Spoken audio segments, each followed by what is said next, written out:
Srimad Bhagavatam, any questions or answers that are related to Krishna leads one to the absolute truth. In fact, we can note that in his last days, Parikshit Maharaj, who had 7 days to live, engaged in a conversation with Shukadev Goswami, and it was comprised of questions and answers.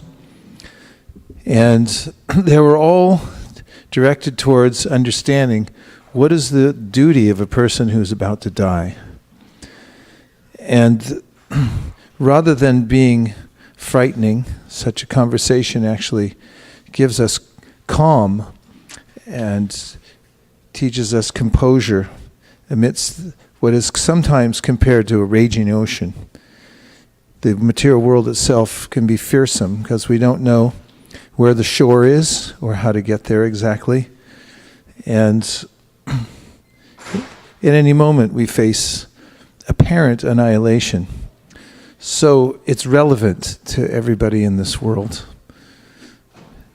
This conversation between Krishna and Arjuna, which took place 5,000 years ago, is as relevant today as it ever was for all those reasons. So we'll go a little bit into the Bhagavad Gita today and also talk about some of the daily meditations that we can have in order to be enlivened in the practice of bhakti. Does that sound okay? Okay. And now we'll start with some chanting of kirtan. We'll have to employ a certified kartalist.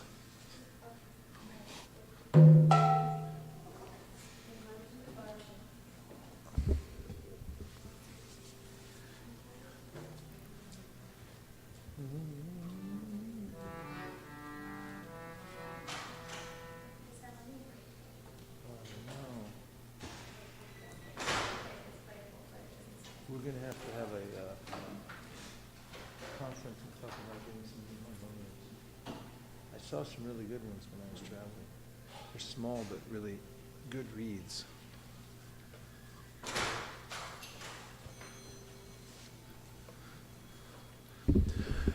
How's everybody's day going? Hot and good. Cold, hot, good.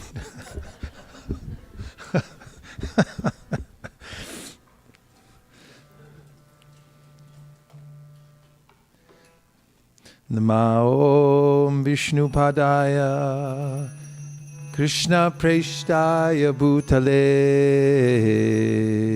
Shri Mate Bhakti Vedanta Swami Niti Namine Namaste Saraswate Deve Gauravani Pracharine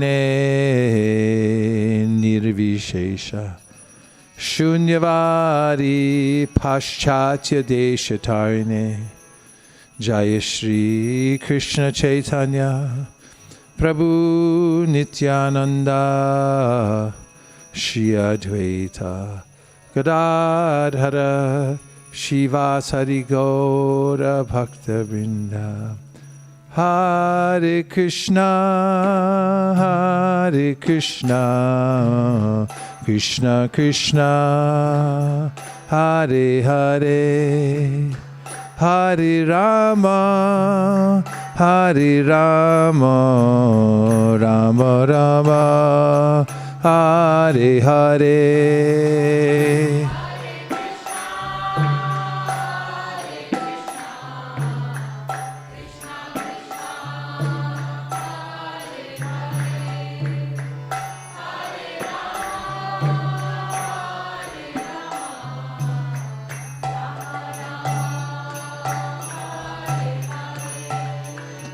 Hare Krishna, Hare Krishna, Krishna Krishna, Hare Hare, Hare Rama, Hare Rama, Rama Rama, Hare Hare.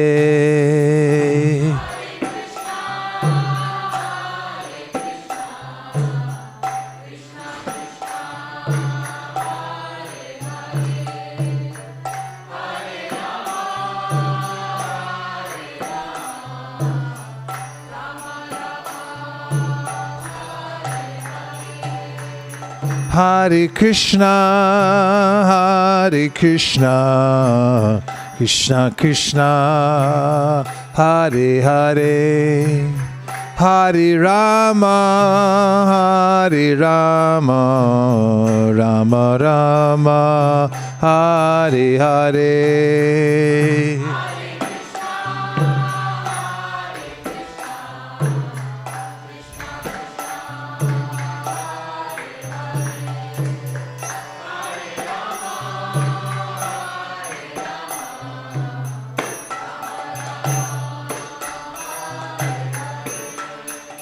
Hare Krishna, Krishna Krishna, Hare Hare, Hare Rama, Rama Rama, Hare Hare.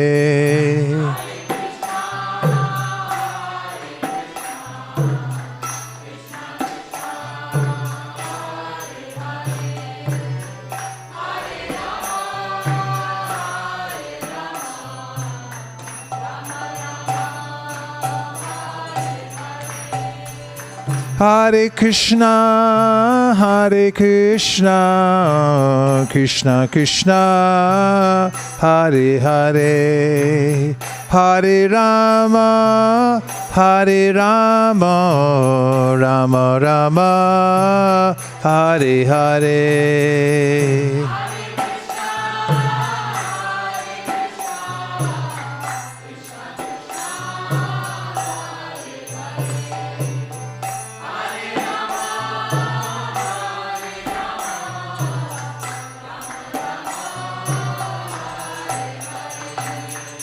Hare Krishna, Krishna Krishna, Hare Hare, Hare Rama, Rama Rama, Hare Hare.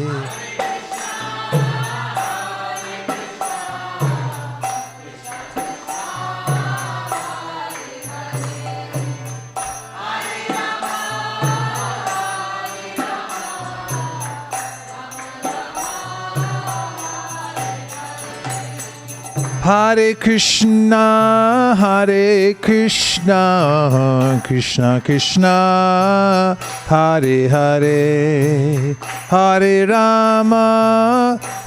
Rama, Rama Rama, Hare Hare.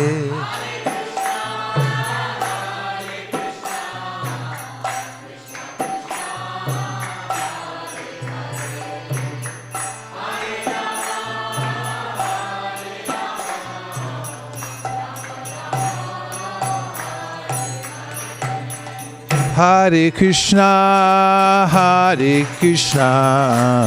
Krishna Krishna, Hare Hare, Hare Rama, Rama Rama, Hare Hare.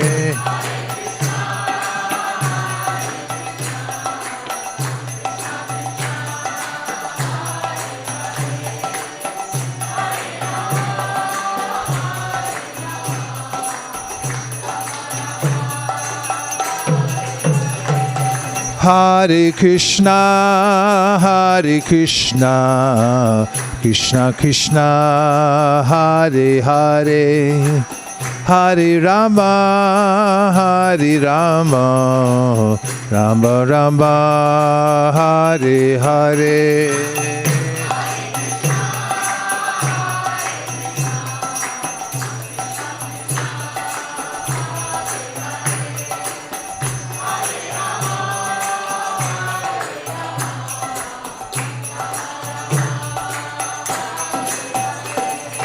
Hare Krishna, Krishna Krishna, Hare Hare, Hare Rama, Rama Rama, Hare Hare, Hare.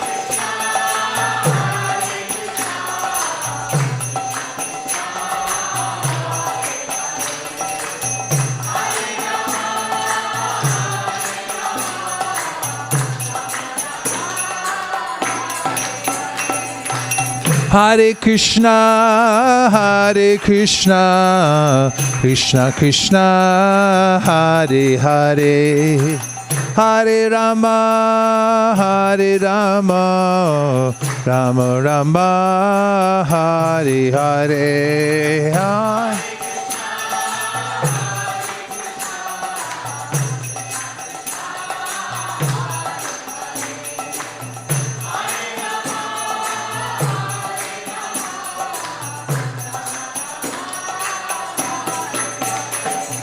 Hare Krishna, Krishna Krishna, Hare Hare, Hare Rama, Rama Rama, Hare Hare.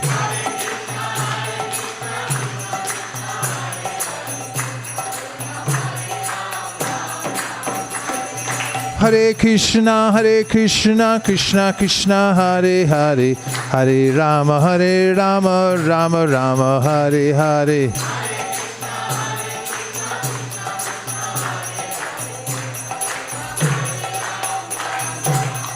Hare Krishna, Krishna Krishna, Hare Hare, Hare Rama, Rama Rama, Hare Hare.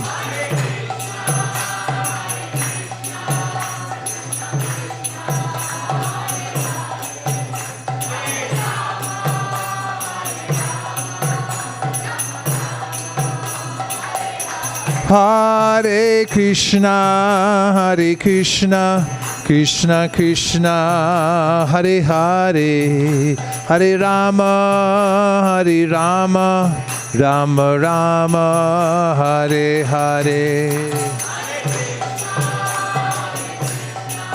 Hare Krishna, Krishna Krishna, Hare Hare, Hare Rama, Rama Rama, Hare Hare. Krishna. Hare Krishna, Krishna Krishna, Hare Hare, Hare Rama, Rama Rama, Hare Hare.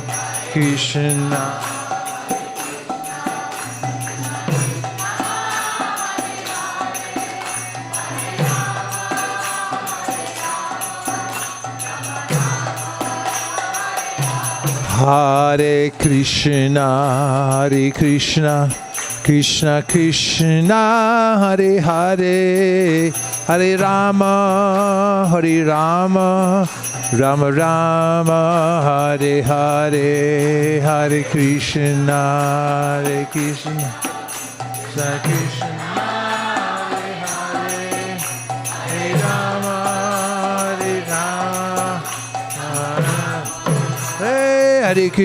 Hare Krishna, Krishna Krishna, Hare Hare, Hare Rama, Rama Rama, Hare Hare.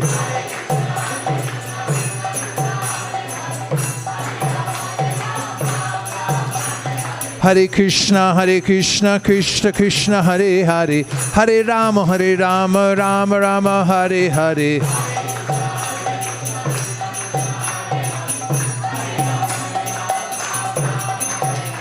Hare Krishna, Krishna Krishna, Hare Hare, Hare Rama, Rama Rama, Hare Hare.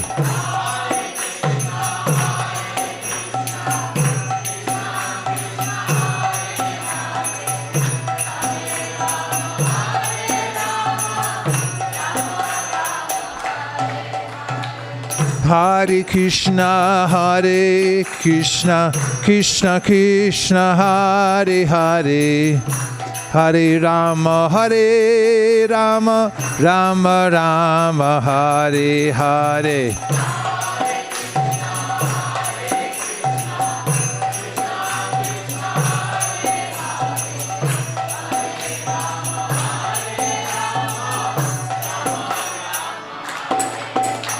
Hare Krishna, Krishna Krishna, Hare Hare, Hare Rama, Rama Rama, Hare Hare.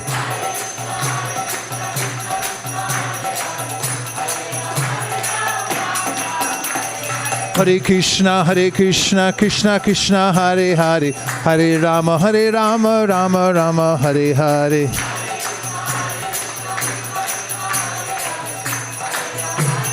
Nitai Gaur Haribo, Haribo, Haribo, Nitai Gaur Haribo.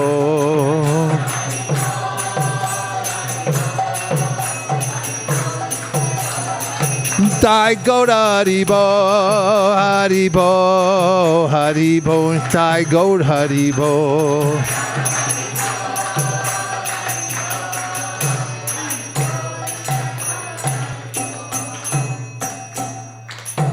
Avantika Harmonium, Mukharvin, Sri Antariksha on the Kartals, for the Hare Krishna singers, for everybody online, Gaur Premanande, Nitai Gaura Haribo, Haribo, Haribo, Nitai Gaur Haribo.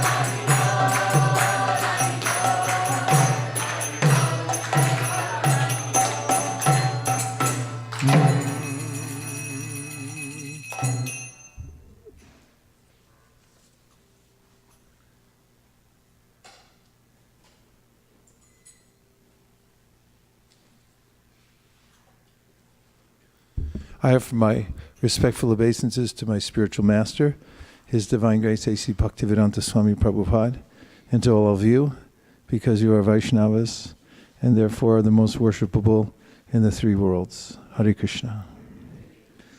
So the practice of Bhakti Yoga is the topmost system because it teaches to awaken our original love for Krishna.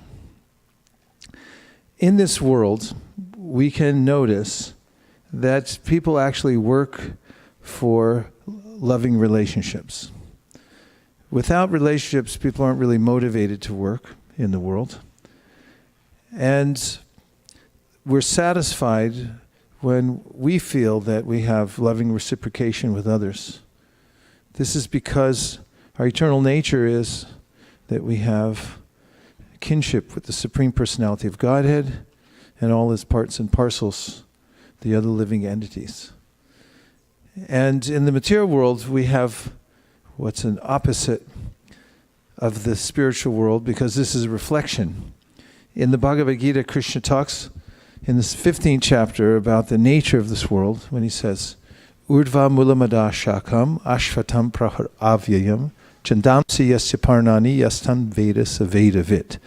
So he's describing the material world, and he says it's like a tree, and then he tells how the roots are coming up, the branches are down, and then he goes on to explain how this material world is a reflected image of the spiritual world.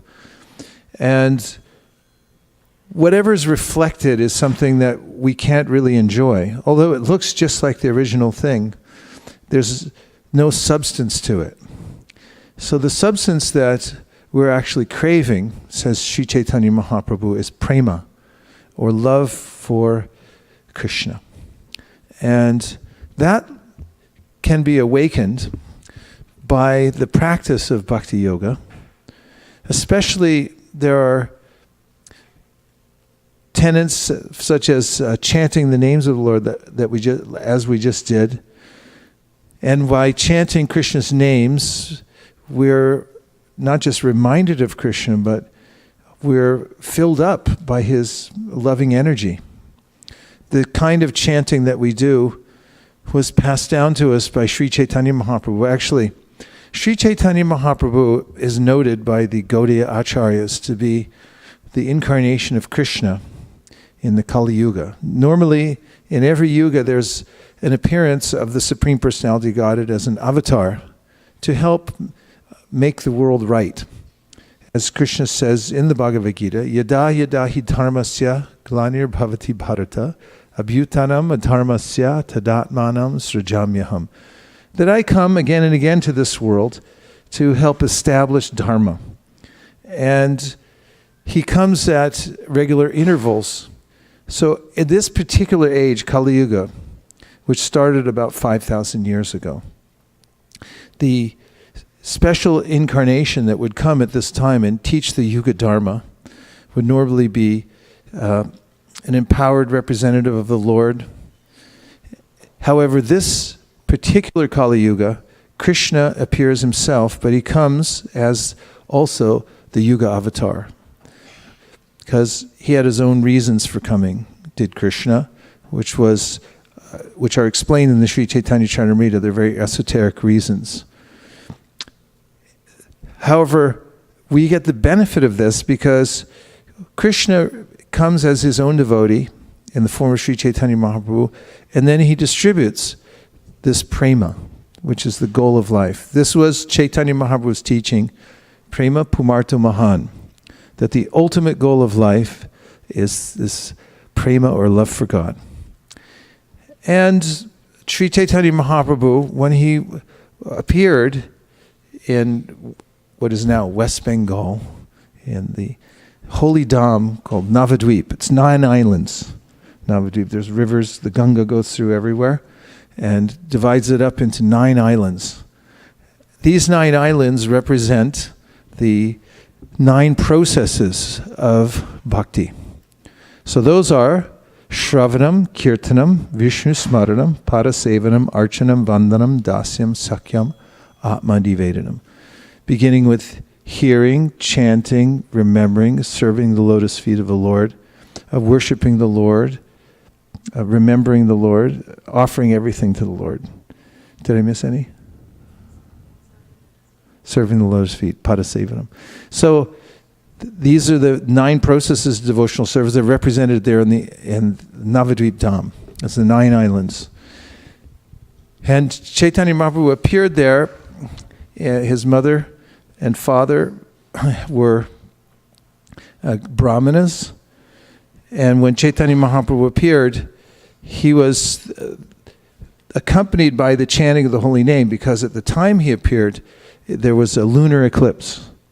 Have any of you ever been in India at the time of a lunar eclipse? What did you all do during the eclipse? Anything special? No. Well, normally people go into the Ganga.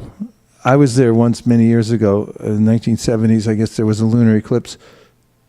And we all went in the Ganga. We stayed in there till it was over. And we all chanted the holy names. And that's what everyone did when Lord Chaitanya appeared in the world during the lunar eclipse. So Krishna has a way of arranging things in the world. He's the best arranger there is, because he knows what's going on everywhere all the time. He's omnipotent, omniscient. So he arranged that the lunar eclipse would be there at his birth, which means that everybody would be chanting the holy names. And you could hear it everywhere. This is the precursor to the Sankirtan movement. He made this arrangement. Another way that he brought the holy name into the world was when he was a little child. When he was on the lap of his mother, he would cry, but he would only stop when she and the other women and devotees would chant Hare Krishna. And then he'd immediately stop. He'd be pacified. Have you ever seen a baby like this? I saw one on the internet recently. There was some devotee child that's very similar, right? You saw that?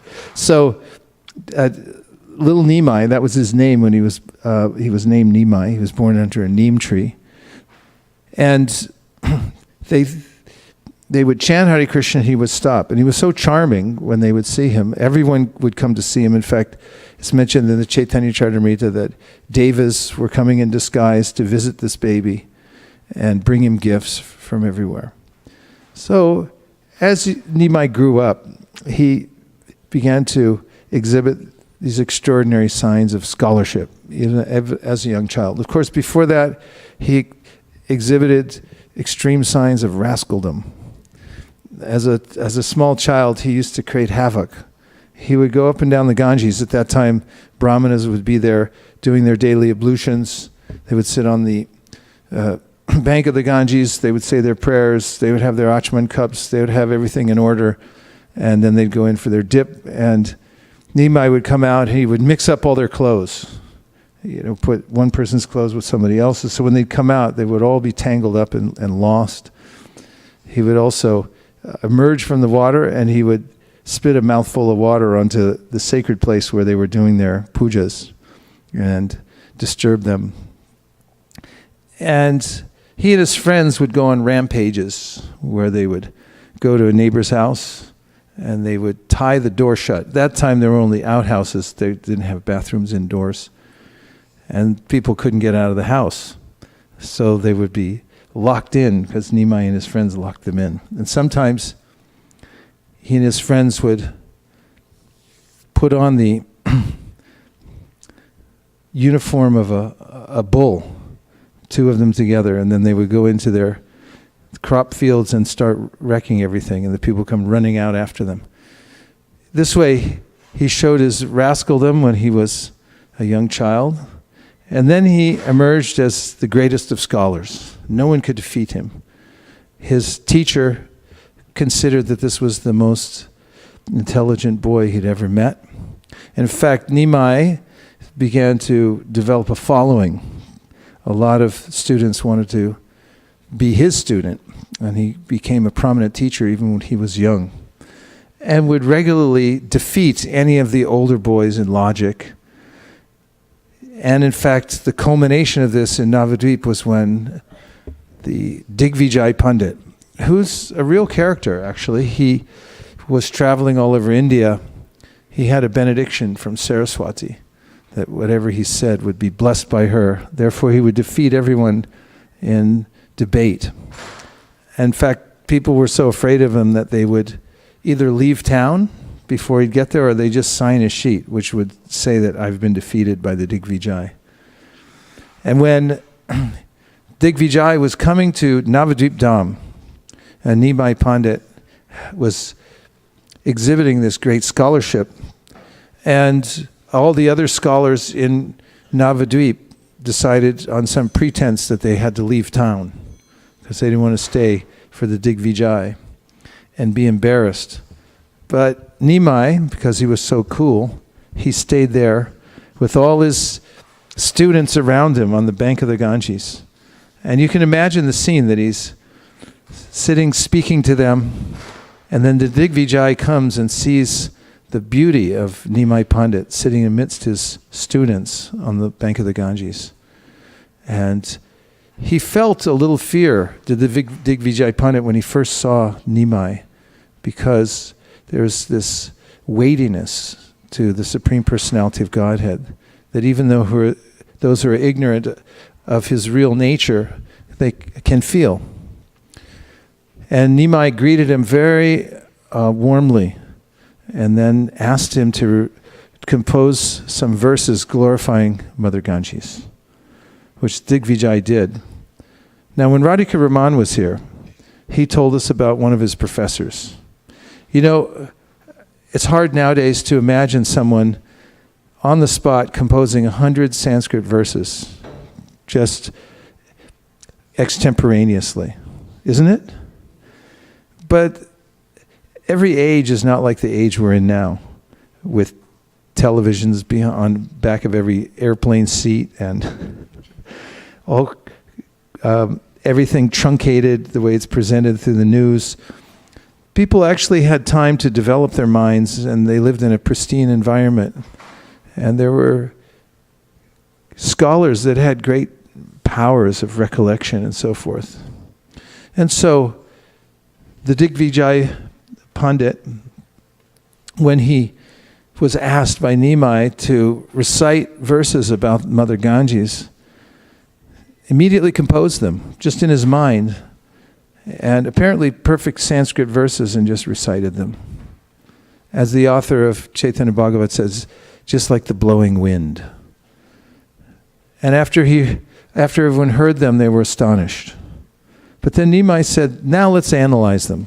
Let's see what are the embellishments, what are the beautiful parts of this poetry, and also let's look at the faults.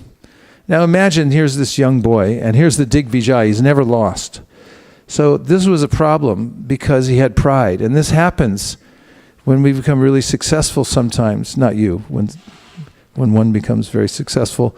Not that you're not successful, I'm just saying you don't become full of pride when you are successful.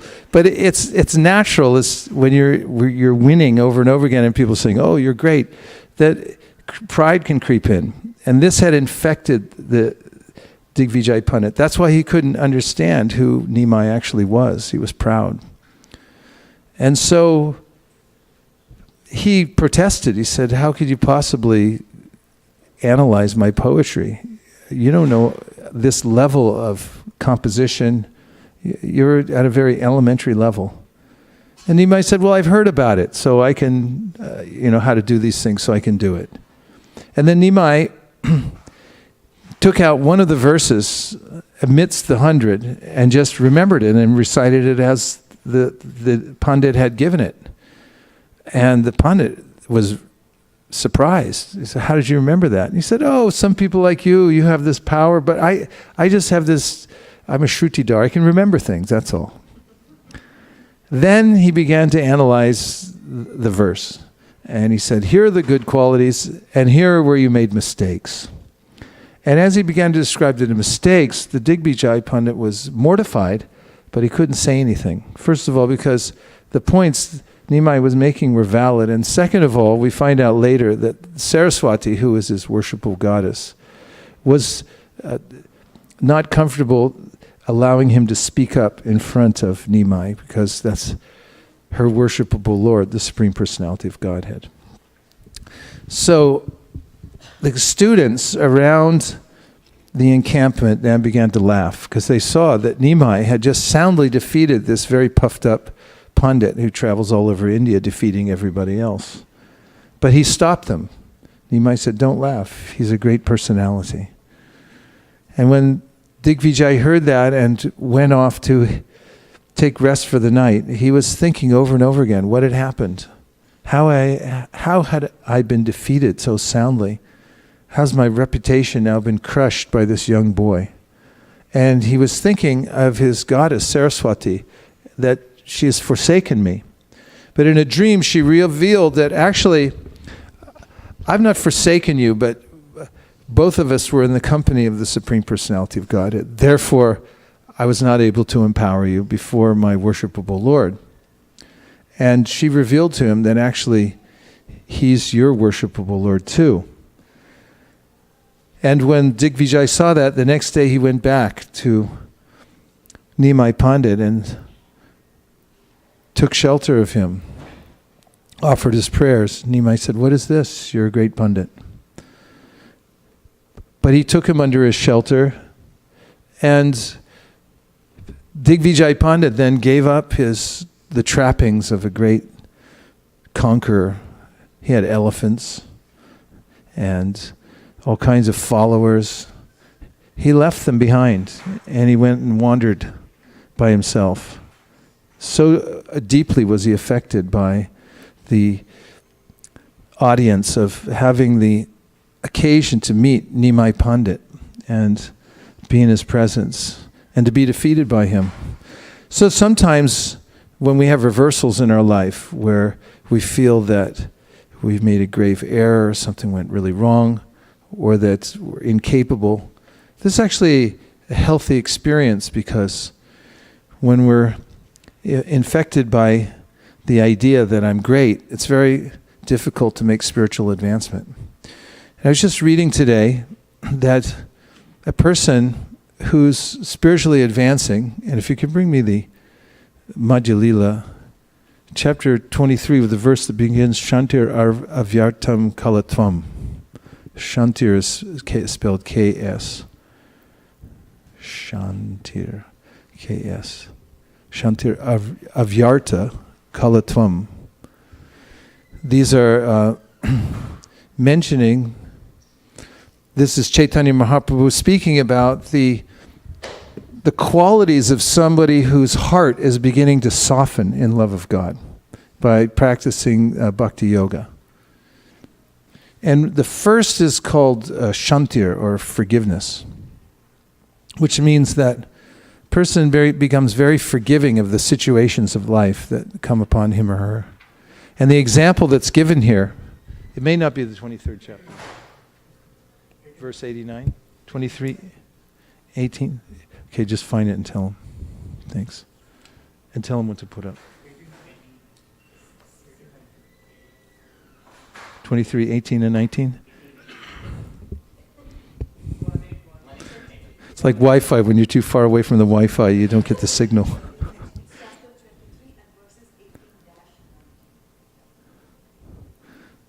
Now we had a Wi-Fi accelerator in the middle.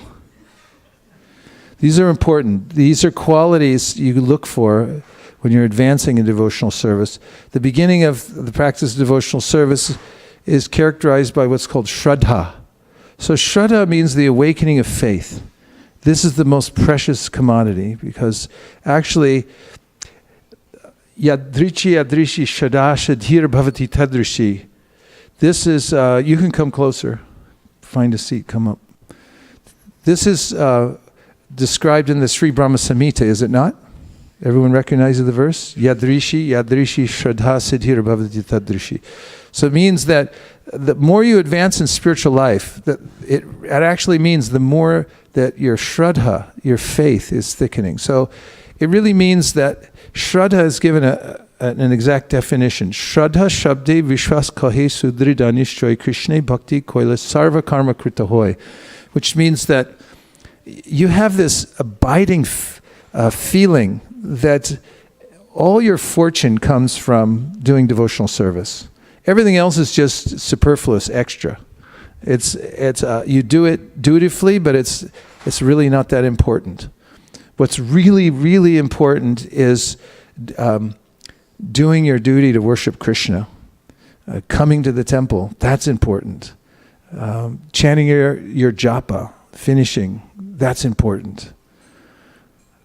And you start to see that from doing bhakti, everything good comes.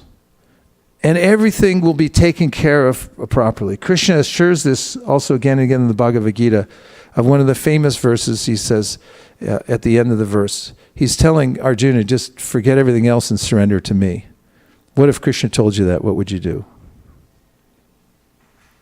Just say right now, I'd forget everything and just surrender to him. So he says, just surrender to me, don't worry. And he says, Masuchaha. He said, don't worry, I'll take care of it. So this is faith. You understand Krishna's there. And also at the same time, there's a sense that the material world's not dependable at all. In the Bhagavatam, we find that Shukadeva Goswami's teaching Parikshit Maharaj at the outset of the Bhagavatam, don't trust the material world. Don't think that you're going to find some safe position here. So he says, Deha patra kalatradeshu atma sainesa satsapi tesham pramatu nidhanam pashanapina pashyati. He said, you're taking your body as your protector. My body's strong, I'm healthy, I'll be okay. Then he said, okay, then you have your family members, your wife, your kids, all your relatives. And you think they'll protect me. But he says, don't believe it. They're fallible soldiers. Soldiers they are. They'll fight for you for a while. But they can't stand up to the material nature. Sometimes they don't even try to stand up to the material nature. So don't take shelter there. And Prahlad Maharaj says a similar thing. This is a thread that runs throughout the Srimad Bhagavatam. Don't put your faith in the material nature. I read the other day, Prabhupada said, material nature is so cruel. He uses the word cruel. He said that at any minute, it can take away your happy existence. You think, I'm happy in this body, I just got a new car, everything's fine. But it's so cruel. It's unceremonious. You know the word unceremonious? When material nature comes to repossess whatever you have, it's unceremonious. It's not like, I'm really sorry about this. No, it's just cut. So Prahlad Maharaj says, Balasya neha sharanam pitarao nrsimha nartasya chagana vidhambati majato now taptasya tat pratividir yarihanjisheshtas tavad vidho tanubitam twarupekshitanam. I kind of messed up the last line, but the point is that he says, analyze how you can't protect your own children, because they're at the mercy of material nature also. You do the best you can, but you can't really protect them in the end. And he says a doctor can't save you with his medicine, because if you ask him, is this really going to work? You say, well, it's worked in a few studies, but we're not sure why it works or whether it will work on you. And you also can't save a drowning man with a boat, because unless Krishna sanctions it, it could go wrong. My grandfather, or his great-grandfather, was on the Titanic, but he got off before it sank. That's why I'm here giving this class. So we're at the mercy of material nature, says the Bhagavatam. Therefore, understand that Krishna is your protector, and only he can save you at any time. This means faith. And this is the awakening also, the shraddha of interest in bhakti. It seems interesting to you. It seems like a good idea. Like you see devotees chanting and you go like, God, why didn't I think of that earlier? You know, I should be dedicated to something. And this looks, you recognize there's a tradition here. You recognize that people here are serious about practicing spiritual life. And you think, yeah, I'd like to do that too. This is shraddha. This is awakening of shraddha. And this is good fortune. It means you've got an asset that a lot of other people don't have when that awakens. And from that shraddha comes the desire to be around devotees, called sadhu sangha. I want to be part of the devotees. Whatever they're doing, I'm going to do. And from that, you get introduced to the process of advancing in devotional service. And this means you take up some kind of practice. And the devotees will tell you, do it like this, don't do it like that. And you can get special help. You start to hear from the scriptures, and they guide you in ways, and then the devotees who become your teachers, they tell you how to advance in devotional service.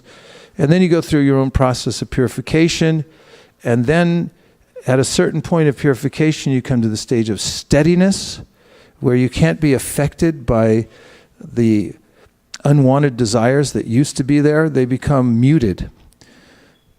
Then comes an actual powerful taste for chanting Hare Krishna and for hearing about Krishna in the Bhagavatam.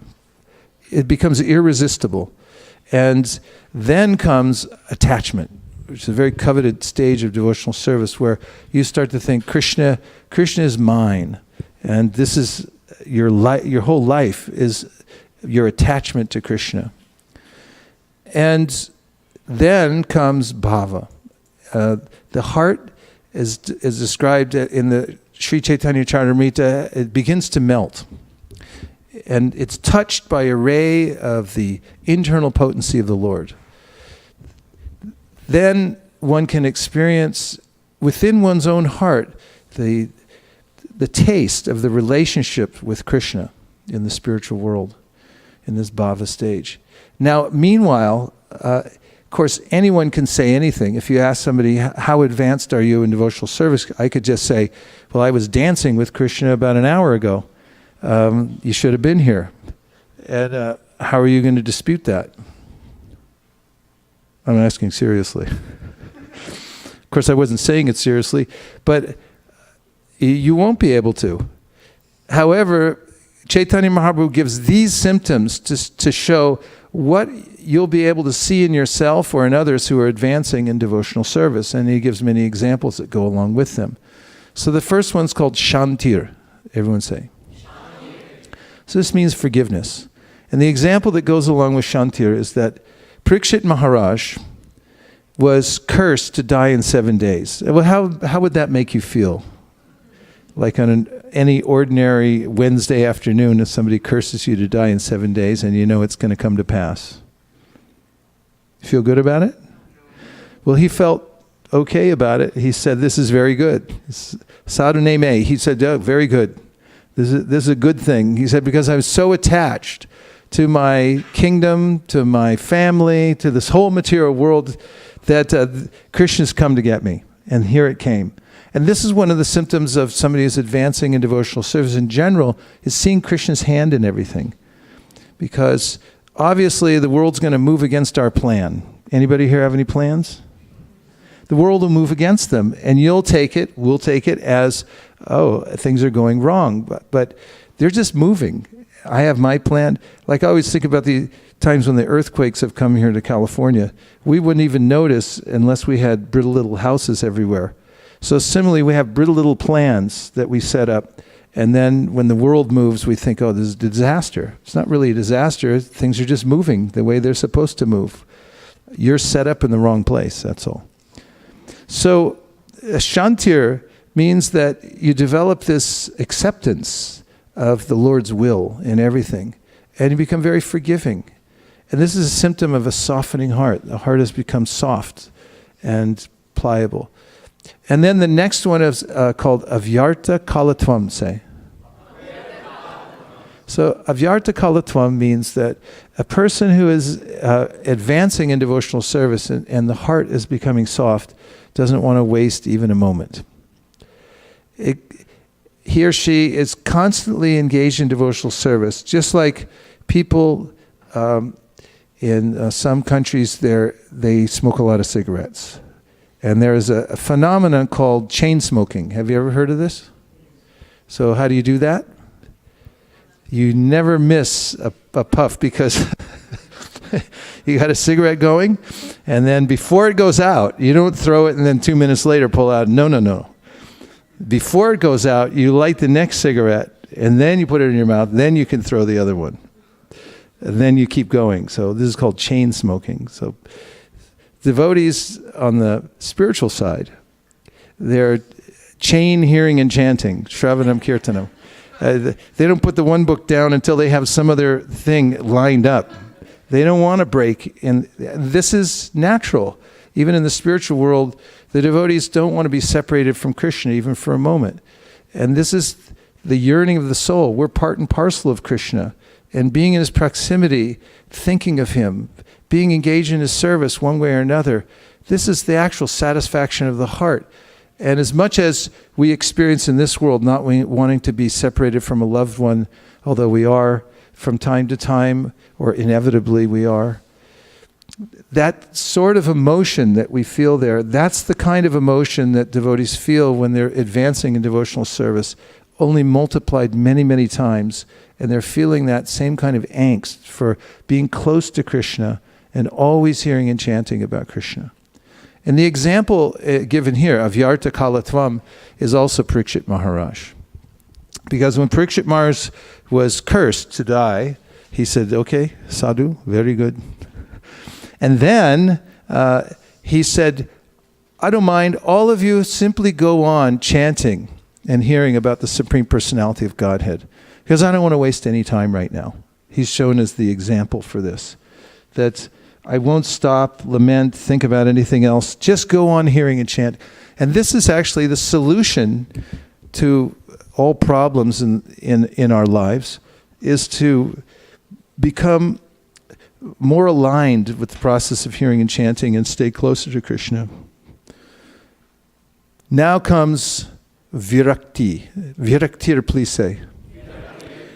Virakti means detachment from those things that are not related to Krishna. Name 3 things that you can think of that are absolutely not related to Krishna. Of course, you can relate everything to Krishna, and don't tell me that. Just tell me 3 things that are absolutely unrelated to Krishna. What? Computer, okay. Yes? What ceremony? What is that? A mundane cinema, yeah. And I would say giant stadium. Yesterday we drove by it, right? And I was looking, it's bigger than any temple I've seen in modern day history. It cost billions of dollars to build Giant Stadium. And if there's any Giants fans, please forgive me. I know this is sacrilegious to even say this. But the fact is, it's an utter waste of time. It's actually ludicrous. Sorry. But it is. It's a huge monument to wasting time and grown men running around with uniforms that they made up. I mean, if you look at it in an isolated way, it's like, what are you wearing that for?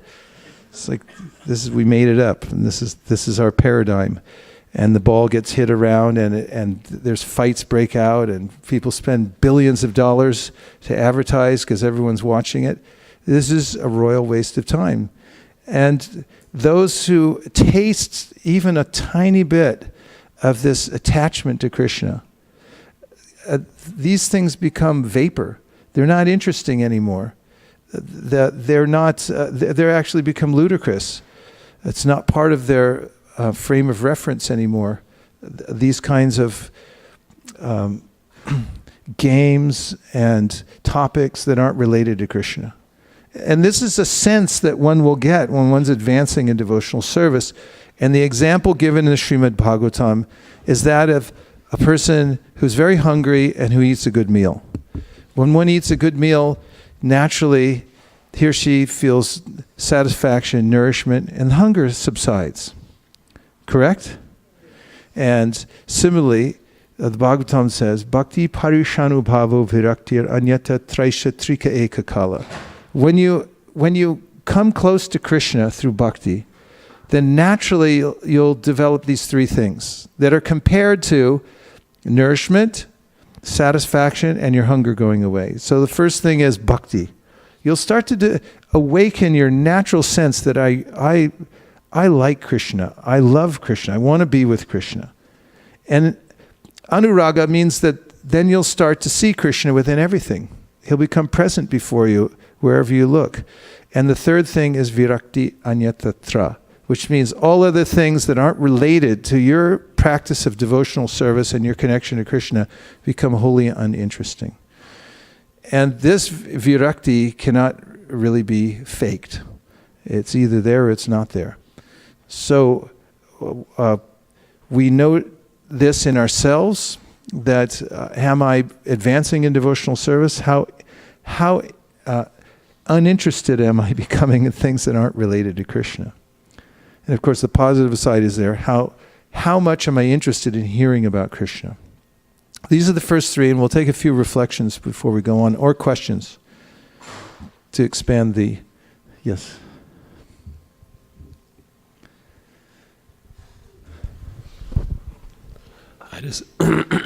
I had a question in regards to steadiness. Yes. So I notice in our attempt to become steady, we're plagued with the disease of unsteadiness. So how does one go beyond this unsteadiness to come to the platform of being completely steady? Does that make sense?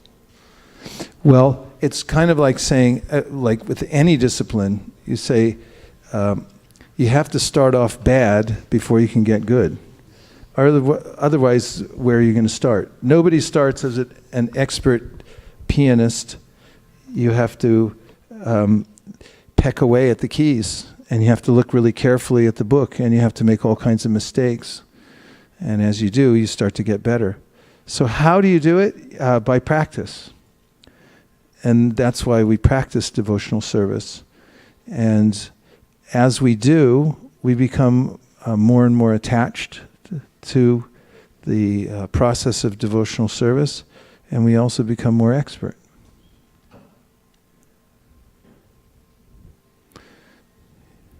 Yeah, so I have two questions, but I'll ask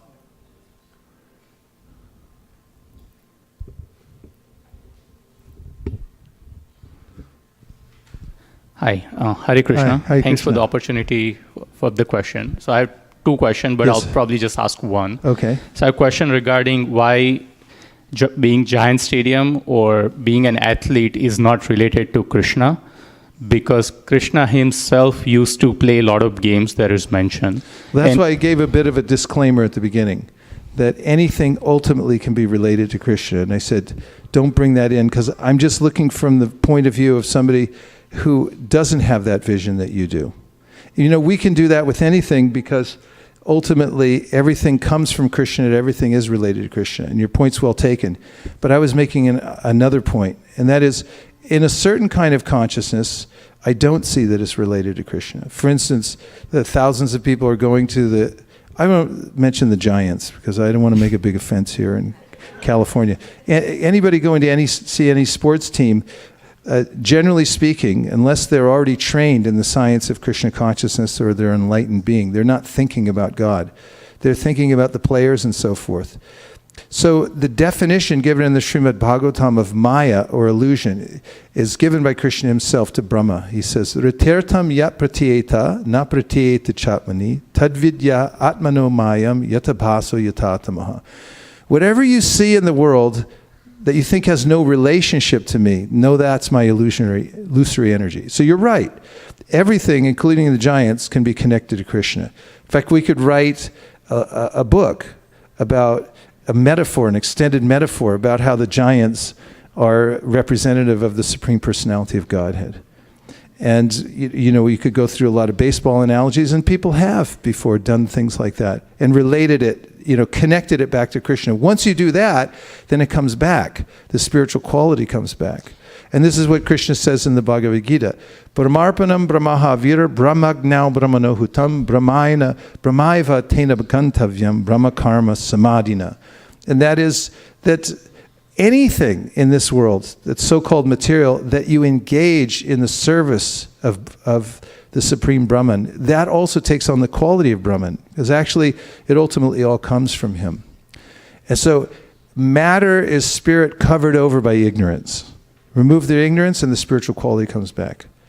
Okay. Does that help? Yes. So if I say I want to practice yoga, right, which Krishna himself was called Yogeshwar, right, improve the strength of my body and become a supreme athlete and do good for the God, then I can make spiritual advancement in my life with this goal, right? Yeah, a lot of it, as you know, depends on your motive. I mean, you can develop your body and so forth. You can even do so-called good for others. I just saw yesterday that someone was suing an insurance company because they gave somebody $33,000 and the person was a drug addict, so he killed himself with drugs. And now the family is saying, why'd you give him the money? They were thinking, well, we're doing him a favor. So why am I doing yoga? To get strong and healthy and be beautiful or whatever? I can, as the principle can be applied in the opposite way too. I can do something that appears to be spiritual, but with the wrong motive. And in which case, that also becomes contaminated. And it becomes a material activity, because actually I'm doing it because I want to, be famous myself, not make God famous. Duryodhana made a huge feast for Krishna. You know this, Mahabharata. Duryodhana made a big feast for Krishna. And why did he cook the big feast? He didn't love Krishna. He just wanted to impress him. And he wanted to woo him that he wanted to have more people on his side. And Krishna wouldn't eat it. He wouldn't even take his food. But then he did Krishna to the house of Vidura. And they were so ecstatic that Krishna had come to their house that they were trying to feed him, and they were peeling bananas, because that's all they had on hand at the time. And instead of giving him the bananas, they gave him the banana peels. Because they were flustered to see the Supreme. They loved him so much. And Krishna accepted that. So the motive is important. Duryodhana is doing so many things. He was actually a great king. He knew the Vedas. So did Jarasandha. Jarasandha was a great king. He worshipped all the devas, but he hated Krishna. So, it depends on your motive. That's the important point. Yeah, I totally understood and agreed. So thanks for the clarification. And if we have time, I want to ask a question on the kshama. So Yes. there's a saying in Sanskrit that kshama virasya bhushanam, right? That means forgiveness suits to the brave, right? So Suits to? the one who is brave. Brave. So for instance, a sheep says, okay, I'm forgiving lion, right? So then that's not a valid kshama, because he or she or it is in no position to forgive lion, right? Because it does not even have capability. So sometimes in your life, if you're faced with the situation that when you know you are right? So at that time, what is the right thing to do? To stand your ground and fight on the merit of the spiritual consciousness, or to forgive and let go? Oh, what a good topic. Thank you for bringing it up. And it's a subject that we talk about a lot. And it's important also, the points that you brought up, because when we practice spiritual life, and let's say forgiveness in particular, there are two platforms of existence to consider. One is that, first of all, we live in a bidimensional universe. This universe is filled up with living entities who are animating material bodies. And they also have a certain psychology, and they have different cultures and societies. And their duties in relationship to the body and the mind and the society is different from their spiritual duty. So one is called paramartika, our ultimate goal in life, and how we act on the spiritual platform. And the other is called vyavaharika, how we interact with normal human society, let's say. So I'm just painting with a broad brush to get to a finer point. So now let's say that you're a devotee. I mean, you are, so we don't have to say it, but you are a devotee. So let's say a person's going to get a job, and they're educated in the spiritual science. They understand, I'm not my body. And where am I from, actually? Spiritual world. I'm just here temporarily. And so they go for an interview, job interview, and the interviewer says, so where are you from? You say, I'm not from this world. I'm not my body. Actually, I'm from the spiritual world. And they're like, okay, go ahead, you're out. This isn't proper behavior for a spiritual person, especially unless they're in the last stage of life where they want nothing to do with human society at all. There's a way in which we have some responsibility to act in a reasonable way in the vyavaharika existence that we have in this world.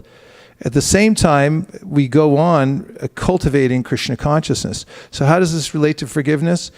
The two ideas aren't mutually exclusive. That is, if somebody offends you or does some harm to you, internally you can forgive them. Externally, you may have to do your due diligence and go through a process to make sure that they're maybe even prosecuted. But that doesn't mean that you can't forgive them internally. Because there's a vyavaharika, you have a duty externally to do, and there's the paramartika, you have a responsibility to keep fixed on the ultimate goal of life. The reason that people in the very elementary levels of learning to forgive do so is for their own good. Because there's an old saying that holding a grudge against somebody and not forgiving them is like drinking poison and hoping the other person dies. You drink the poison and you hope they die. How does it hurt them for you to hold a grudge against them? It doesn't. So it's for your own good to give it up. And forgiveness becomes even more profound for those who are spiritually advancing because they see several things. One thing is described in the Smriti Shastras that says the whole world is working in a uniform way. Everybody's getting exactly what they deserve. So who is there to judge that process? In other words, somebody is getting the results exactly of what they deserved from their previous activities. And one who sees that the world's working uniformly and in a completely reasonable way, and that Krishna is the perfect moral agent, there's nothing being perpetrated on somebody arbitrarily. It's coming because of Krishna's mercy. We'll be very observant of this and not be hyper critical or come into a victim mode and hold on to resentment against people. Thank you for your excellent questions. Thank you. Thanks for the explanation. Shraddha Devi Dasi has a few comments from the internet. One. This is Vaikuntha Nayak Das from India. Vaikuntha Nayaka Prabhu calling in from South India. I like your analogy of the chain smoker.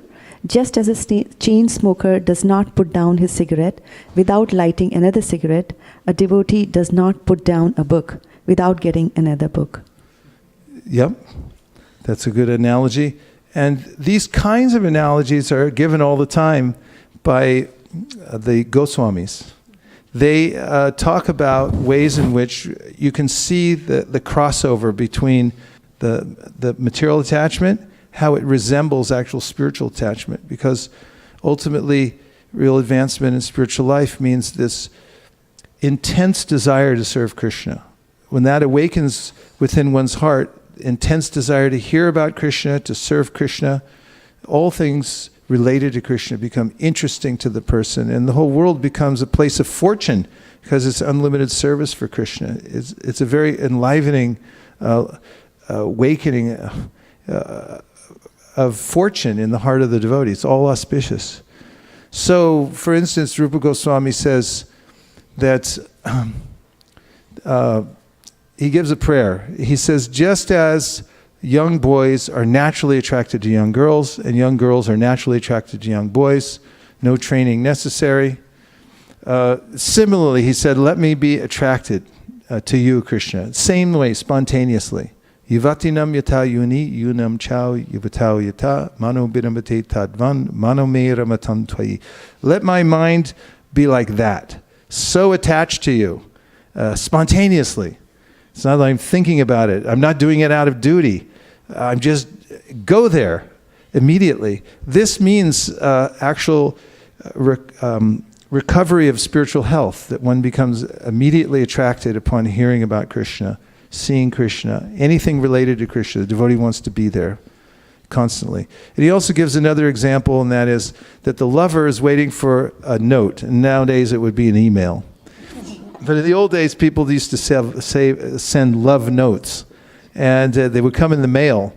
So nowadays, people check their emails like 100 times a day, or WhatsApp or Facebook. It's like, did it come? Did it come? Did it come? Did it come? Did it come? It's like, no. It wasn't there 10 seconds. Maybe it is now. That's sort of, if anybody's ever experienced that like in the old days, the note would come, they'd look in the mailbox, and even before that, it would be delivered by some, person in a carriage or something. And, the note finally comes. Imagine what that's like. And then the person who's anticipating, their hands are going like this. And they open, what's she going to say? She loves me not. It's like total anxiety. And then it's like, oh my God, and tears are coming. And this whole experience. So in the Padyavali, there's this verse, in the same way, let me feel like that reading Srimad Bhagavatam. Let me have the same anticipation. Srimad Bhagavatam is one long love letter. It's all about the love of the devotees for Krishna. That's why even Krishna wants to hear it. He's utterly attracted to that because it's that love letter from the spiritual world. All the songs, all the verses, everything is meant to bring us to that. So the Goswamis are saying, let me be similarly affected like that. Yes. So Maharaj, I was thinking about how amazing devotional service is. You had mentioned that as a person increases in advances in devotional service, then his faith also increases. Although when you progress in devotional service, the tests become harder, and there could be, more difficulties coming your way. And yet, like Kunti Maharani really liked that because of the advancement in devotional service. Yeah, that's true. That Kunti Devi prayed like that. Vipara sant tashasvat tatra tatra jagaguru bhavato darshanam yatsyad apunar bhavadarshanam. Apunar bhavadarshanam means to see something, right? So what is it she's saying? Apunar bhavadarshanam. I won't have darshan with birth and death anymore. I won't be seeing this anymore. Why? Because vipara sant tashasvat, she says, let troubles come into my life. Let disaster come. Because whenever it comes, then that's when I really call out to Krishna. That's the time. And you'll notice this. You'll notice that when you have the deepest trouble in your life, or somebody really chastises you, you're flying high, and you think, who is better than me? And the next thing, you get some heavy chastisement from somebody you respect. And then suddenly, you're crushed. And then where do you go? If you're a devotee, you take shelter of Krishna. Of course, I'm fallen. Let me start over. I'm nobody. And then you're chanting. It actually becomes sweet. It's like I'm just a servant. That's where you take shelter. So Kunti is saying this, Vipara Santutasa Tatra Tatra Jagaguru. My Lord, let these heavy disasters come upon me again and again. Do you pray like that? No. Kunti did. That was her mood. And in fact, you'll find in the Bhagavatamrita, the Yadus, they were all out planning like how to make some artificial disaster just so Krishna would come back and be with them. And so, yeah, this is a really good point. Yes. I liked listening to the pastime of Chaitanya Mahaprabhu and Keshav Kashmiri, which you just mentioned. And I noted that, I was just thinking that Krishna doesn't like pride in his devotees at all. And one more thing which I really like, that Mahaprabhu made sure that that Pandit was not dishonored in public. He made that. Yes. Yeah. And this all, Krishna's our best friend. He actually cares about us. And he does things in a way to reform us that they're so sweet and perfect. It may not feel like that at the moment, but a similar thing happened with Indra. You know this from the pastime of the devastating rainfall in Vrindavan, right? Vrindavan. So Krishna just finished instructing some villagers nearby about the importance of devotional service and spontaneous love for him, because he had, with his cowherd boys, when walking through the forest, received from them an urgent request. And they said, "My dear Krishna and Balaram, we're very, very hungry. Let's get some food." And so Krishna told them that nearby here in this village, there are brahmanas, and they're getting ready to perform a big yajna. And it's a big deal. The brahmanas, the big belly, and they have the brahman's thread, and they know every mantra, and everything has to be perfect. And sometimes any priest in any religious practice, they begin to think like, I'm the center of everything. I'm making this whole thing happen. And without me, how would it happen? And so there they were. And it was the cowherd boys who then went to ask them on behalf of Krishna and Balaram. They said, "My dear earthly lords," they offered obeisances. They said, "Krishna and Balaram are nearby, and they're very hungry." In fact, Krishna had told them, he said, "Don't ask in my name, because I'm a Vaishya. Ask in the name Balaram, he's a Kshatriya." Of course, they didn't do that. They just said Krishna and Balaram. And they asked, and you know what the brahmanas did? What did they do? Huh? Nothing. They said nothing. They didn't say one word. They just ignored them. That's the worst thing you can do. If you're ever on Sankirtan, you're distributing books, and somebody that just pretends you don't exist, that's the healthiest medicine you can take in this world. Somebody just pretends you don't exist. Then you feel like, okay, yeah, that's how I've been treating Krishna all these years.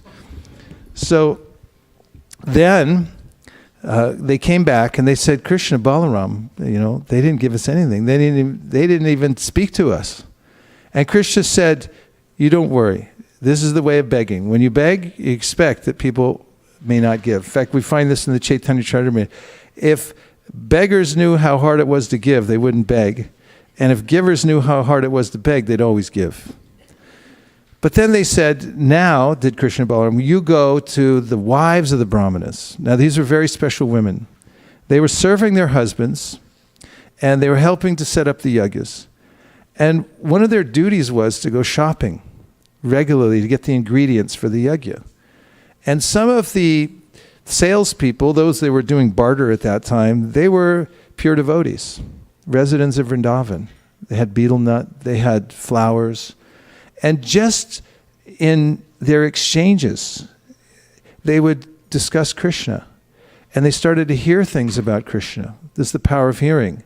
So much so that these wives, although they'd never met Krishna before in their lives, just by hearing about them from the pure devotees, their hearts started to change. And this is the process of bhakti. It's mentioned in the third canto of the Srimad Bhagavatam by Kapila Devi. He says, Satam prasangam mama virya samvido bhavanti hritkarna rasayana kata tajjoshana rasho apavarga vartmani shadaratir bhaktir anukramishriti. If you want to know step by step how to make advancement in Bhakti Yoga, here's your guidebook in one verse.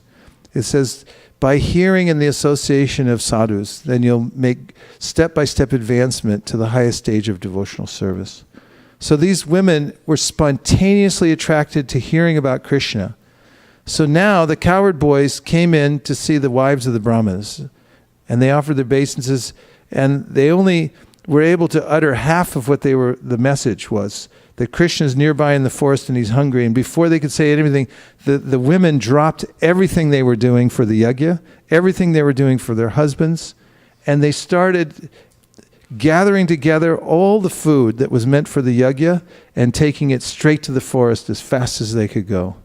This is the nature of somebody who has spontaneous love for Krishna. And there's a heart-rending description of how Krishna and the wives of the Brahmins meet in the forest, and as Krishna within the heart is embracing them internally as they're beholding him in the forest. And there's a dialogue there that you can read that's extremely instructive and touching at the same time. So let me just close this point. What point was I making? And that is that the process of advancement in devotional service begins by the association of devotees, and it can come to its fruition just by hearing about Krishna from them. Shraddha. Bhaktin Shraddha. I really like the point that you made about how we can measure our spiritual progress by seeing how detached we are from material activities.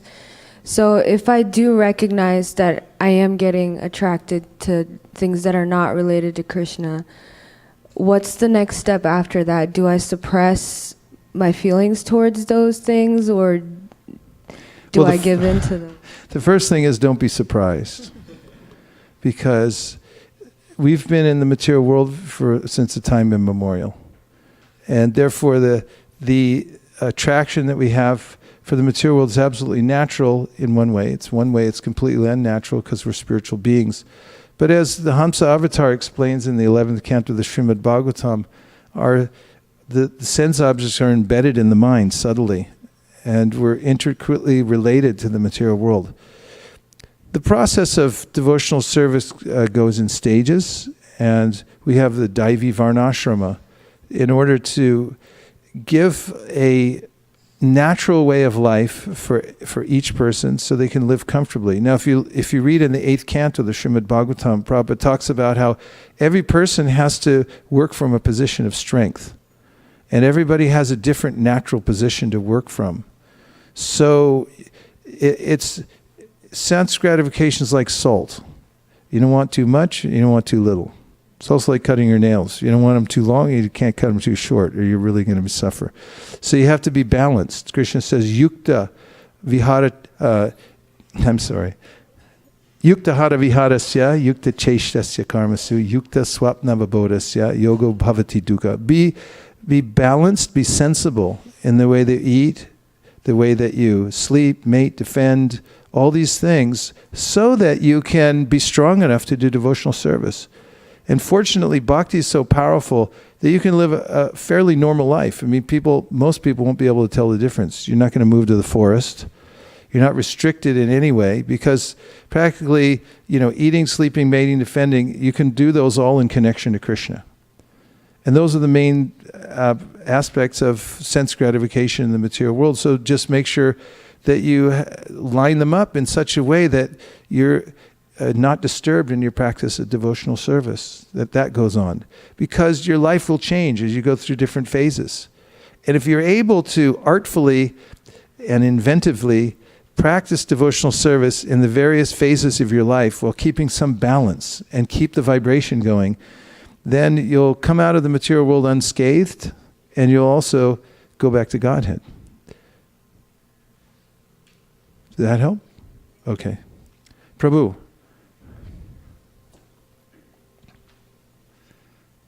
But don't suppress. We don't suppress, but we do. The main thing is that, of course, there are what Krishna calls regulative principles of freedom. First of all, the main regulations are always remember Krishna, never forget Krishna. Everything else is meant to serve these two principles. There are, replacements for all the different kinds of sense gratification in the material world. One of the ones I found the most interesting, unfortunately, is the one people aren't that attached to, is gambling. Anybody? You don't want to admit it? Okay. Gambling is usually out of 4 regulative principles that we talk about very infrequently, but devotees follow, is Prabhupada said that the replacement for gambling is surrender to Krishna. It's much more exhilarating. Yes? Prabhu, I want to discuss about the word virakti. Okay. Yes. So, I was in India recently and I was traveling through a lot of the temples. And one of the things that we discuss always is about the association of devotees, right? And there's a lot of devotees in the temples. And I was traveling and I was not able to find peace, even though in the association of those so-called devotees. The one time that I actually found peace was when I was able to sit down peacefully and do the chanting. And actually that's the most peaceful time. I'm alone by myself. I'm thinking of Krishna. I'm thinking of this Krishna. And I'm chanting and I'm very peaceful. Then how is it that I'm not finding that same peace in the association of so many people? So many who? People. So many People. devotees. Yeah. Devotees. Yeah.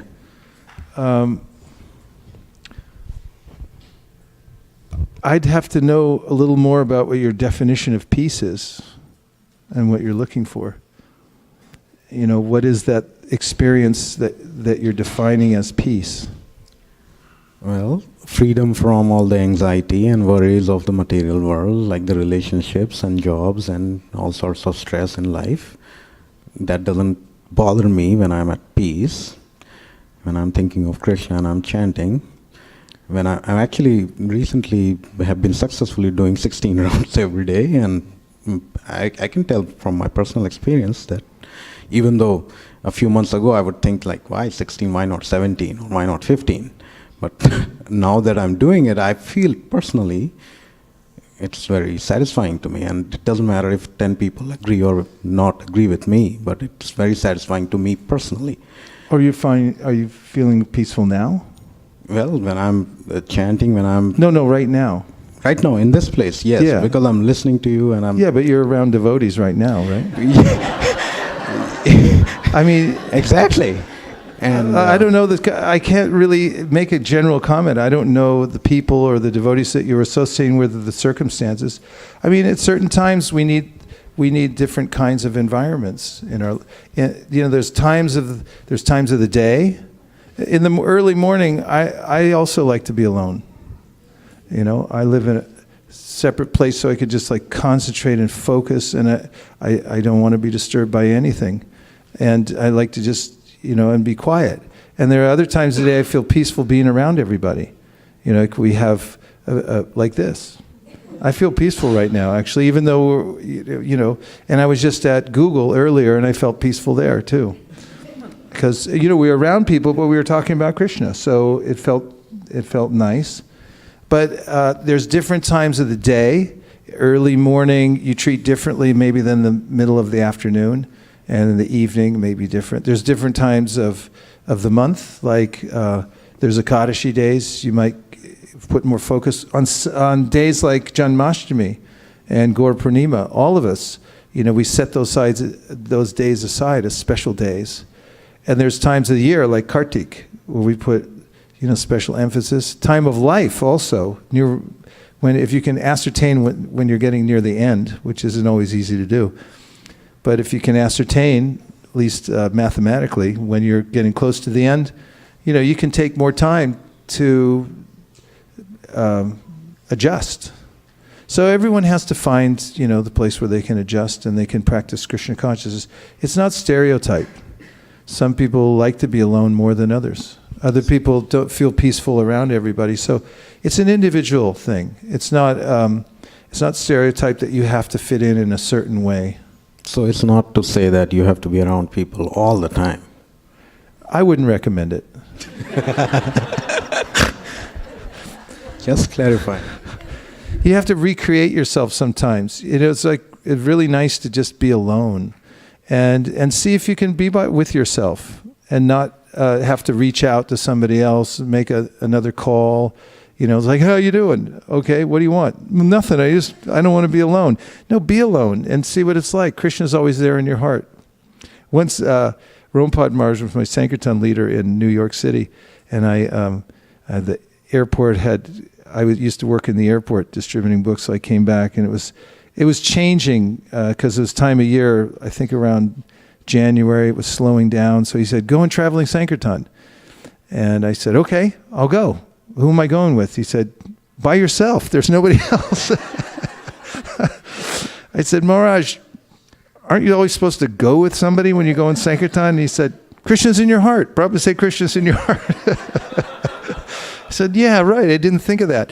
So I got in the van and I took off by myself. And I traveled for about 2 weeks, and I was in ecstasy. Of course, Krishna made all kinds of arrangements, but it was exciting because I was thinking, let's go, Krishna, we're going. And, he arranged everything else. We're never really alone. But it is nice to depend on Krishna exclusively and just kind of be alone sometimes. Yes, 2 more on the internet, and then we have Vrindavan. Okay.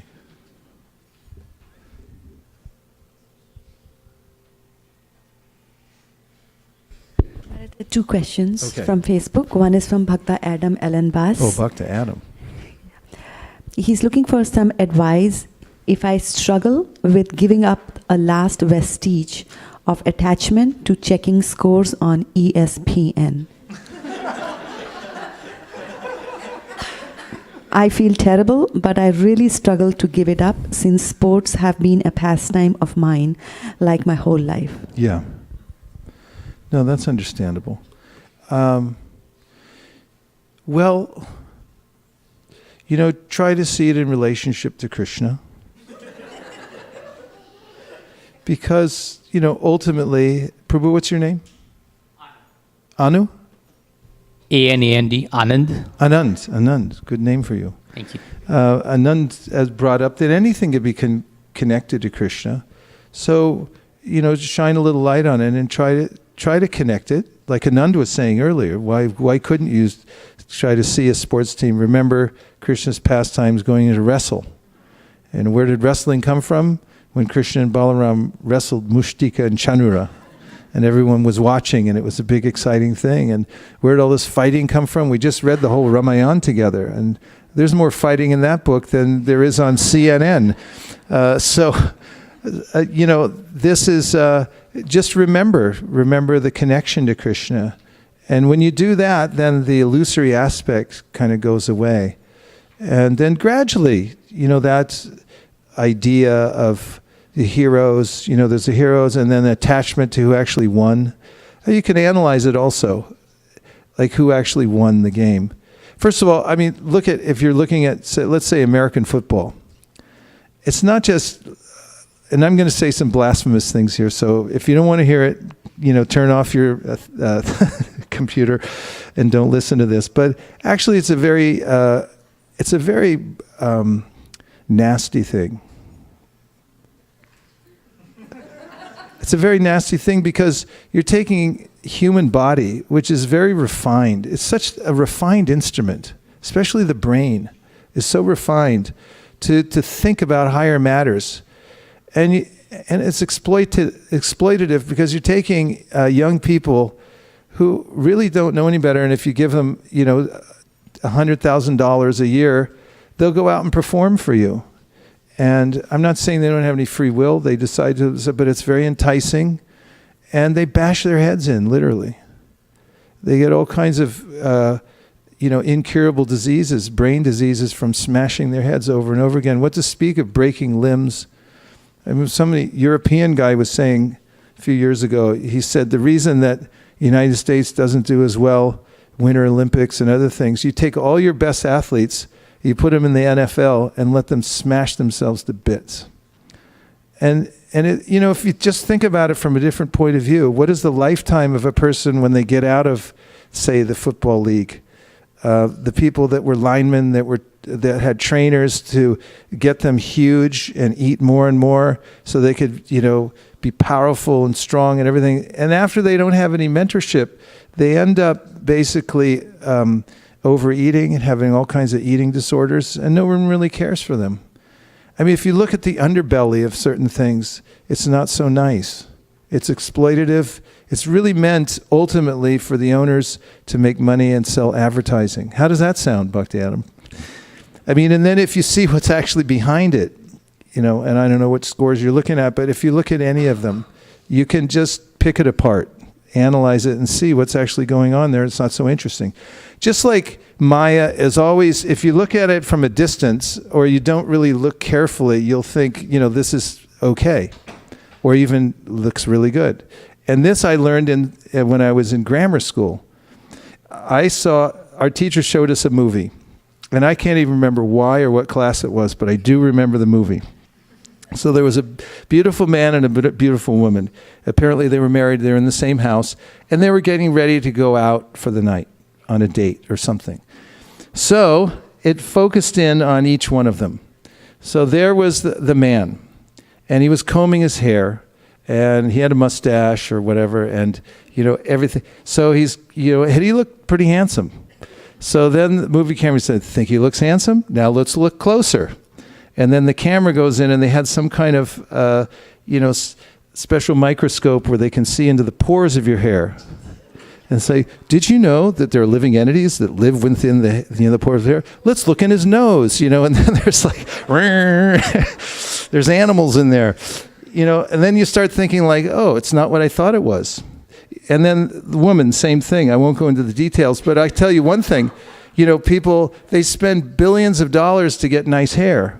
But if you're sitting in a restaurant somewhere and you find one hair in your soup, you'll never go back there, right? So that's Maya, because Maya's like, oh, it's very nice, but take a closer look. It's not so nice.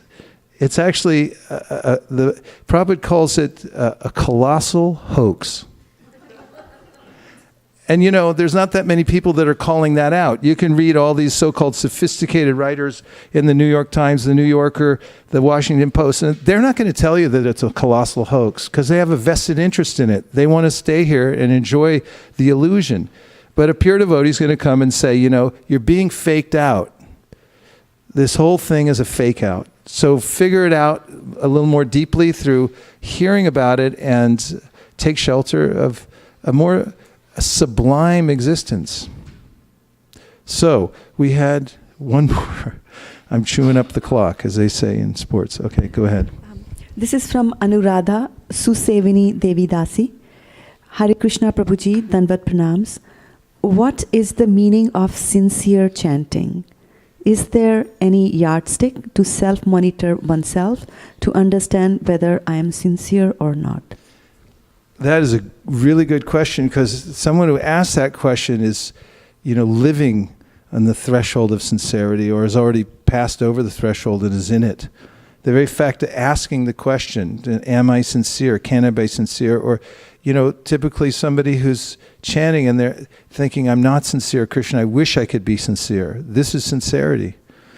And you'll know it when you feel it, because it's the most real feeling that there is, that we have, is this sincerity. That you lay yourself bare before Krishna and you say, I actually want to surrender to you. And I can see it for myself. I can look at my desire and say, this is my full intention of surrender, even if I can't do it. Let me show you in the Bhagavad Gita 3:31. This is a case that might address several issues, but one of them is sincerity, and the other is, what do you do when you're not there yet? In other words, you want to be advanced in devotional service, but you're just not. You can be sincere and at the same time be inhibited by many kinds of obstacles. So this is 3:31. And in the purport, Prabhupada says, the injunction of the Supreme Personality of Godhead, Krishna, is the essence of all Vedic wisdom and therefore is eternally true without exception. So that's a nice start. And the verse itself is Krishna saying, my instruction is perfect, so just follow it. If you follow it, just don't be simple, don't be envious, and just follow it, you'll be successful.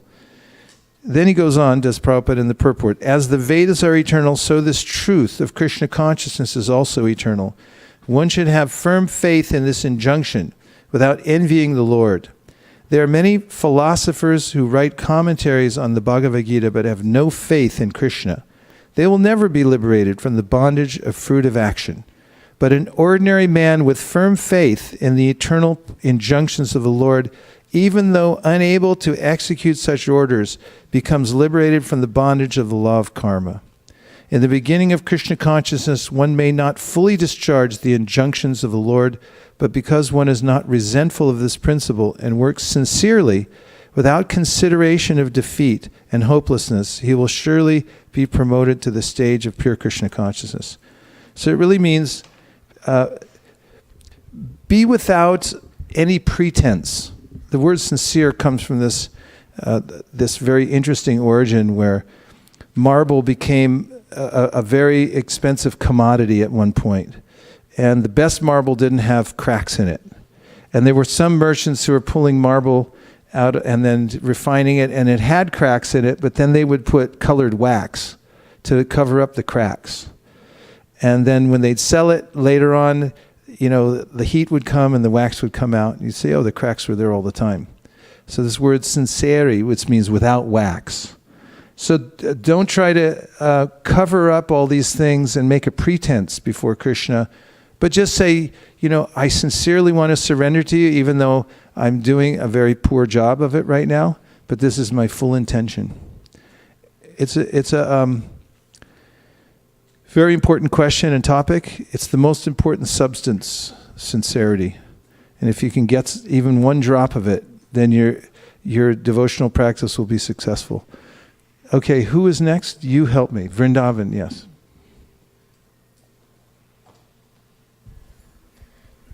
So you're talking about the Digvijay Pandit and Lord Chaitanya Mahaprabhu. So I remember the story. Radhanath Maharaj was giving a lecture about Parthasarathi, who I think was Ramanujacharya's disciple. So there's a Digvijay Pandit coming to his town, and I forgot his name, but I know his name meant the one who knew everything. So he came, and Parthasarathi, he said he picked up a handful of sand and asked, if your name means everything, if you truly know everything, please answer how many grains of sand is in my hand. And the Digvijay Pandit was speechless, and his pride was crushed. Yay. But you know what? You reminded me of why I started telling that story about the Brahmana's wives. It was because I was trying to get to Indra. And I'll just briefly say that after that pastime with the wives of the Brahmins, the very next day, this idea of the Indra Yajna started in Vrindavan.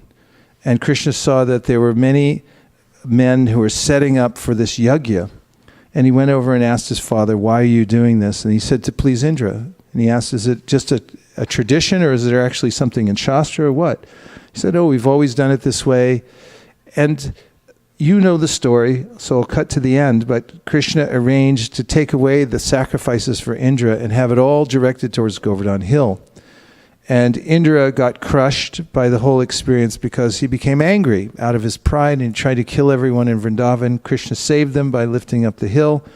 And afterwards, Indra came to ask for forgiveness. And you'll find that Krishna met him in a solitary place. And he did that just so that he didn't crush him. And Vishwanath Chakravarti Thakur also explains that when Krishna met Indra in that secluded place, in his countenance, Krishna was saying, I'm sorry, I hope I didn't offend you or disturb you in any way. Because he's actually the kind friend of all living entities. So that's his kind nature. Okay, we had, yes, 1, 2. I'm sorry, you're next. Thank you, Maharaj. In that sloka you were reading from Chaitanya Charitamrita, the Viraktir. So I was just thinking, so self-realized devotees, sometimes they say they are, Viraktir means like disgusted with some of the dealings of material worlds. And then it's also explained that sometimes it doesn't bother them. They go on with their duties, but it doesn't bother them. Are these like two different stages of spiritual advancement, or it is just some of the things they are disgusted with, but other things don't bother them? Yeah, it's a good question. First of all, say that because I gave for the other ones, Virakti, the example given here by Chaitanya Mahaprabhu is of Bharat Maharaj. Bharat Maharaj was a very popular king. In fact, the whole universe is named after him. And he had a beautiful wife, family, riches, untold power. And he gave it up. He went to the forest. And it wasn't even a major consideration for him. This was the Virakti aspect. Now, as to your question, sometimes Virakti is mentioned as that devotees are disgusted with the material world, and sometimes it's said they're not disgusted with the material world. So Krishna explains in the 11th canto of the Srimad Bhagavatam, when he's speaking to Uddhava, that people have different adhikaris, or different qualifications for taking to different paths. So what he says is, if somebody's completely disgusted with the material world, they're mostly suited, their adhikari is for Jnana Yoga. Because Jnana Yogis, they like this idea, the material world's completely disgusting, and therefore I won't touch it. And I'll keep analyzing it, so I'll stay away from it. And then the people that are very attracted to the material world, so their adhikari is for karma yoga. So they work in the world, they mix it up with work and everything and profits, but they learn to give it away to Krishna. It's the karma yoga. So then Krishna says, those who are not fully attached to the material world, or they're not completely disgusted by it, they're suited for the path of bhakti. This is the middle path of dedication. So also Krishna mentions in the Bhagavatam that there's a way in which at a phase of a devotee's life, he or she may be disgusted by the material world, but not be able to give it up.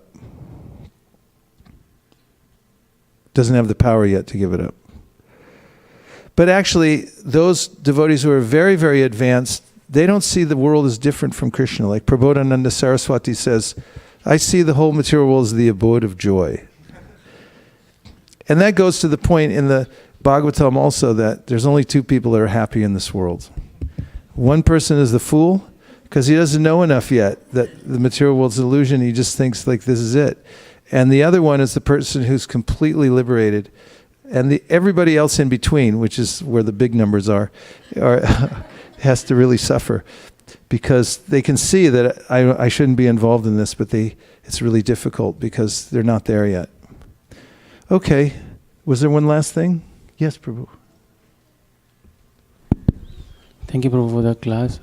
One last I was thinking on is from Digvijay Pandit pastime, that how Srila Prabhupada also mentions in purport of the 7th canto that one should not ask for a benediction that one cannot maintain. Yes. So something on pride that. Yeah, don't ask for benedictions that you can't handle. And we, as living entities, we really can't handle material benedictions. They're not meant for us. We should ask for something altogether spiritual. In fact, Prahlad Maharaj sets the standard for prayers. There's, of course, a lot of different prayers that are exemplary that we can follow.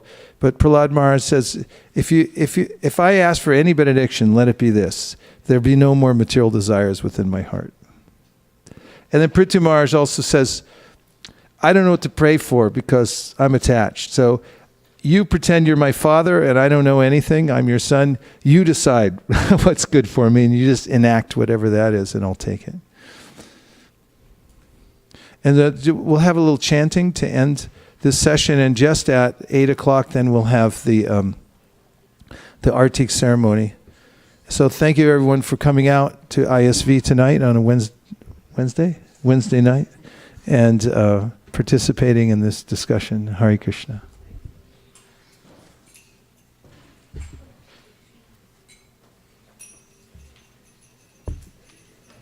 Krishna Chaitanya Prabhu Nityanand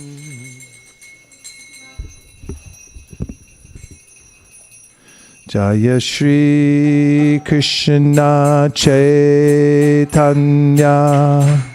Prabhu Nityananda Shri Advaita Gadadhar Shivasadi Gaur Bhakta Vrinda.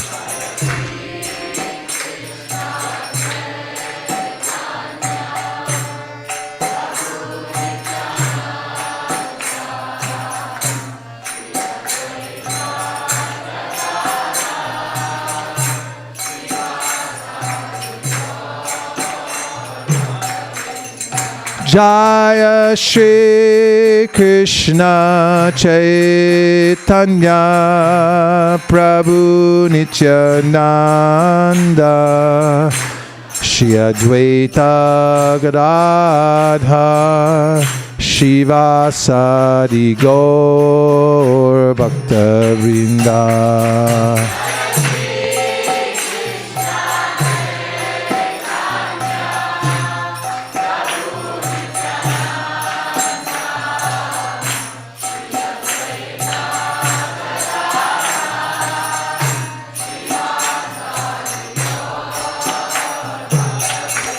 Jaya Shri Krishna Chaitanya Prabhu Nityananda Shri Advaita Gadadhar Shivasadi Gaur Bhakta Vrinda.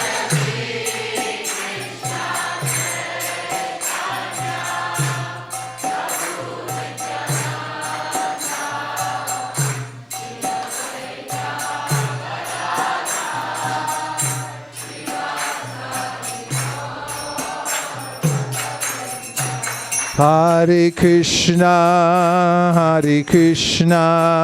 Krishna Krishna, Hare Hare, Hare Rama, Rama Rama, Hare Hare.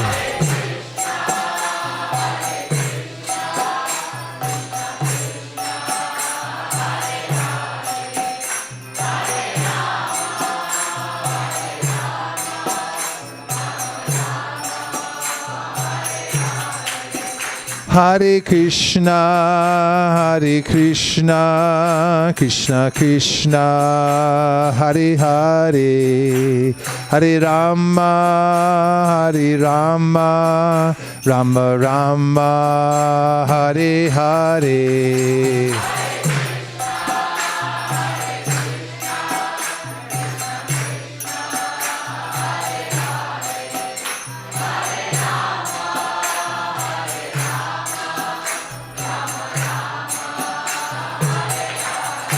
Hare Krishna, Krishna Krishna, Hare Hare, Hare Rama, Rama Rama, Hare Hare.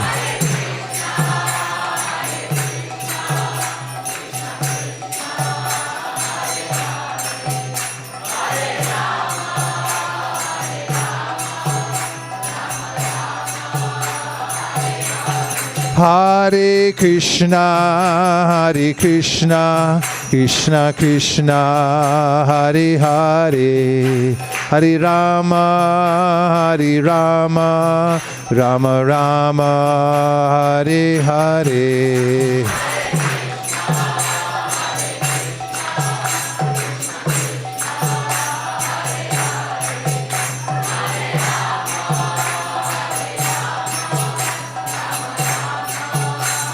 Nitai Gaur Haribo, Haribo, Haribo, Nitai Gaur Haribo.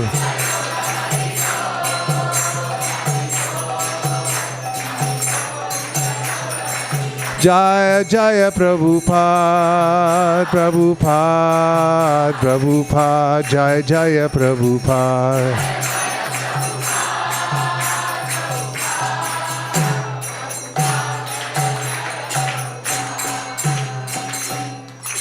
Taigo Premanande. So now, the best part of our program, we have a chance to dance. We have a saying here at ISV, never miss a chance to dance. So we're going to put away all the asanas and roll up this big carpet, and we'll leave this whole floor wide open so you can dance before the deities, and we'll have a special Artik ceremony tonight. There'll be a song by Bhaktivinoda Thakur that describes what it looks like in the spiritual world. So listen carefully. Hare Krishna. And try to learn Bengali before the Artik.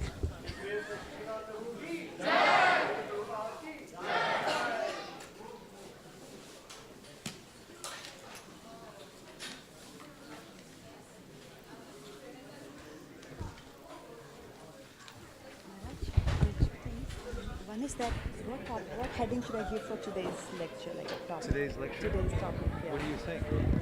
There were so many things that you...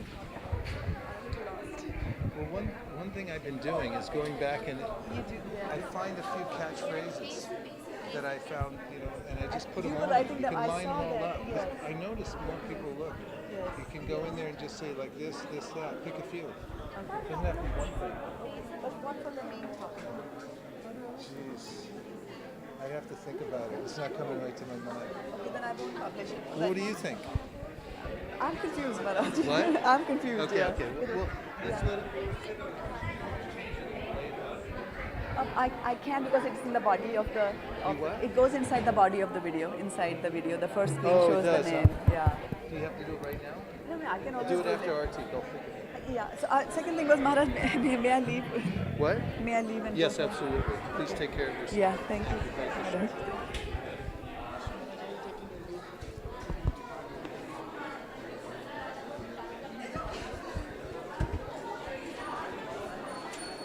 Thank you. Thank you.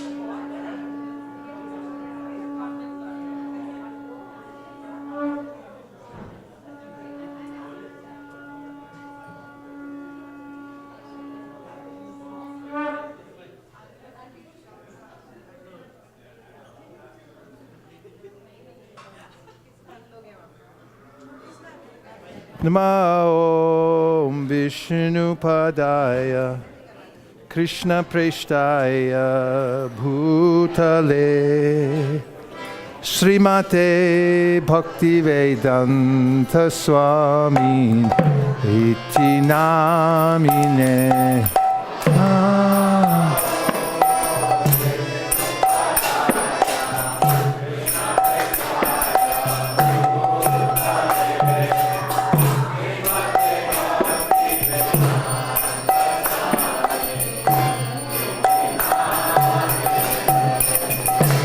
Namaste Saraswate Deve Gauravani Pracharine Nirvishesha Shunyavadi Paschatyarishatarine.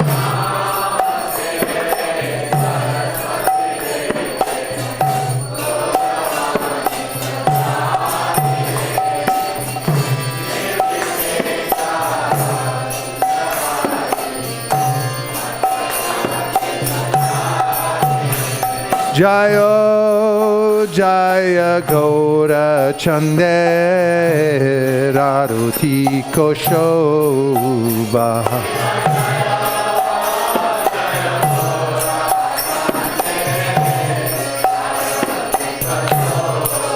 Kiba Jayo Jaya Gaura Chande Raruti Koshoba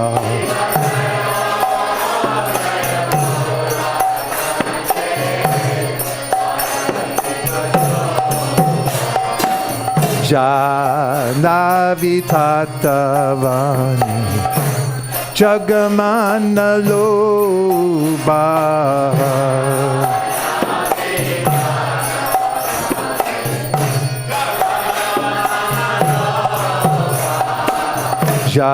Janavi Tatavani Jagamana Loba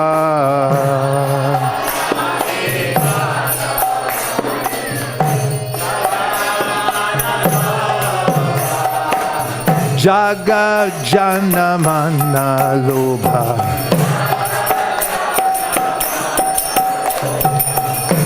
Jaga Janamana Lobha.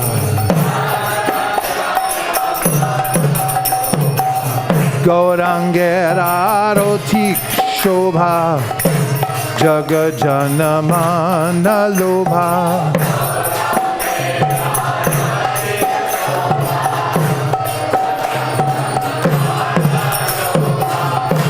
Gaurangera Tokyu Shobha. Jaga Janamana Lobha.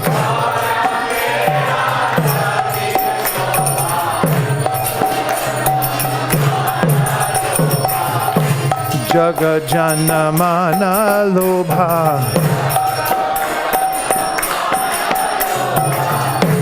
Jaga Janamana Lobha. Haribo, Haribo, Haribo, Nitai Gaur Haribo.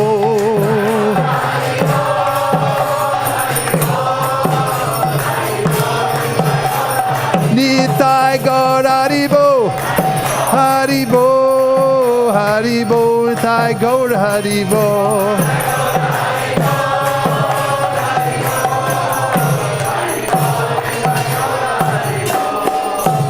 Dake ne Nitai Chan Bame Gadadhara.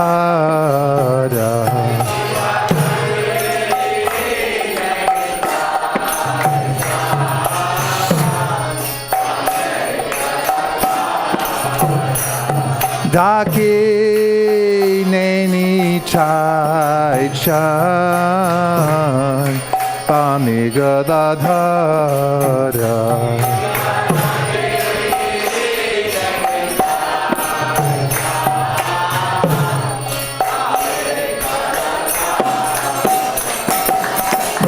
Ikate Advaita Shini Vashatradhara.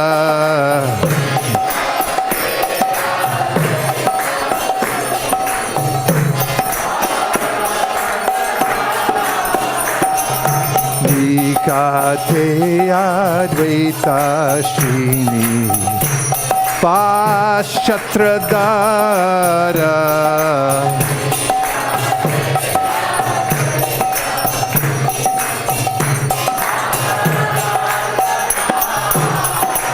Bose Ache Gaurachan Ratna Singhasane.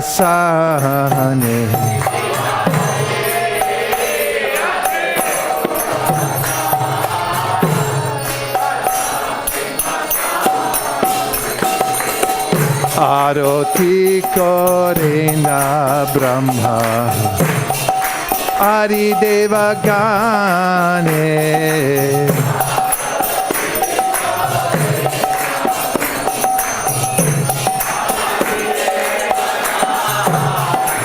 Nara Hari Hari Kori Chamara Dhulaya.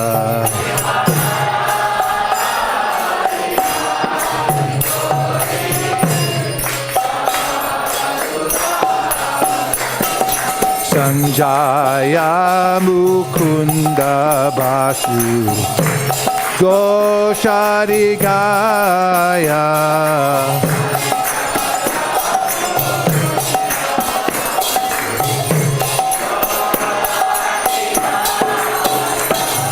Sanjaya Mukunda Basu Goshari Gaya.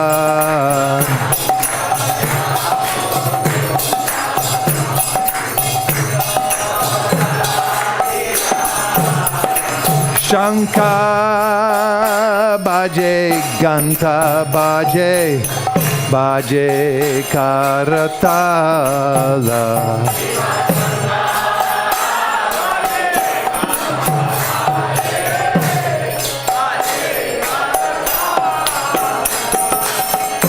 Madhura mridanga baje Paramarasala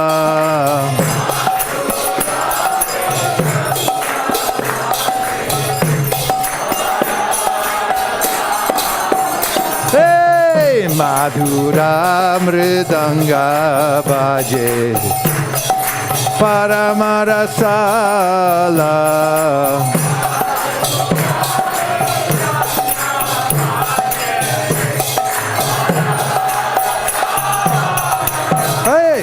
Madhur, madhur, madhur baje Madhur, madhur, madhur bhaje Shankha baje, manta baje Madhur, madhur, madhur baje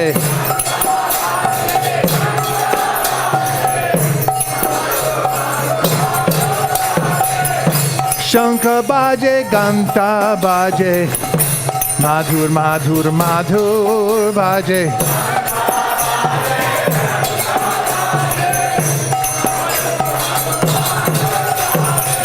Madhur, madhur, madhur baje. Oh, madhur, madhur, madhur baje. Haribo. Haribo, Haribo, Nitai Gaur Haribo.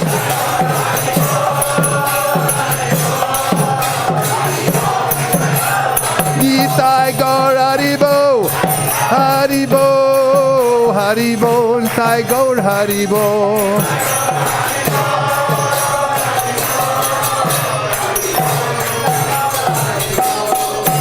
Bahu Koti Chandra Jini Vadana Ujvala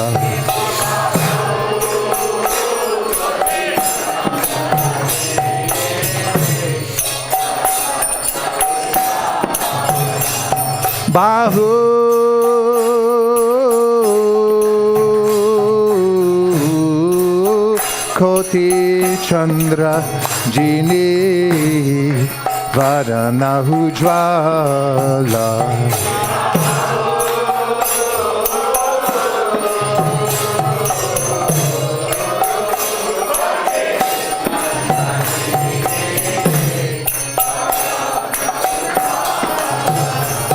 Bahu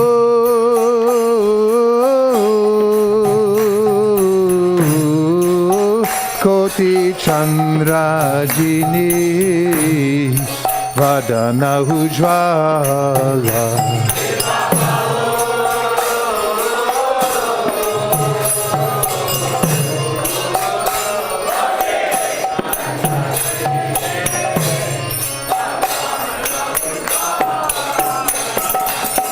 Gala Deshe Vana Mala Kore Jhalamala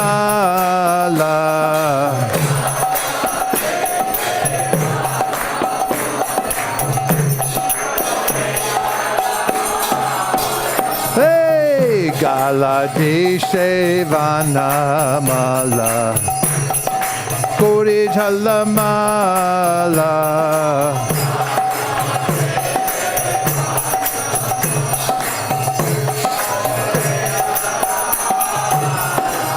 Shiva Shukanarada Preme Gadagada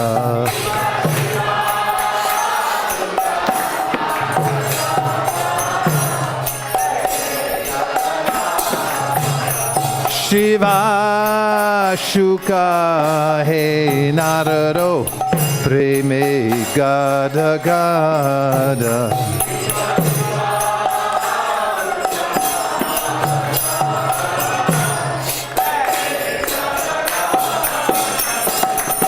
Pakati Vinoda Deke Godara Sampada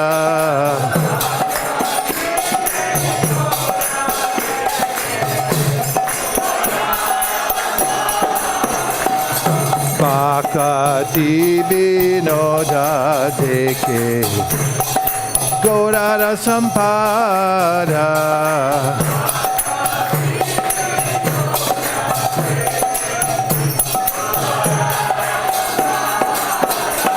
Jaya Jaya Gaura Chande Aroti Koshoba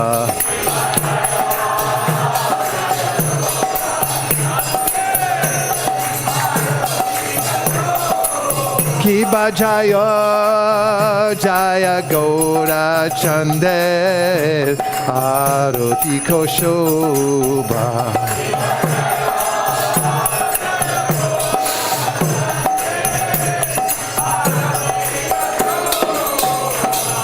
Danda Vitata Vane Jagamana Loba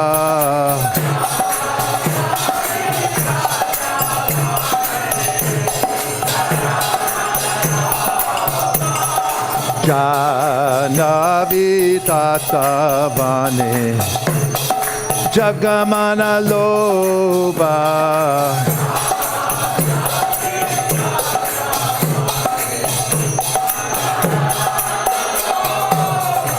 Haribo, Haribo, Haribo, and thy gold Haribo.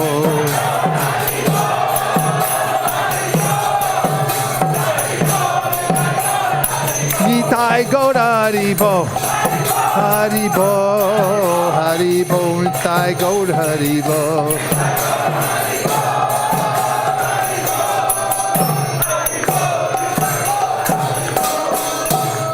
Jaya Shri Krishna Chaitanya Prabhu Nityananda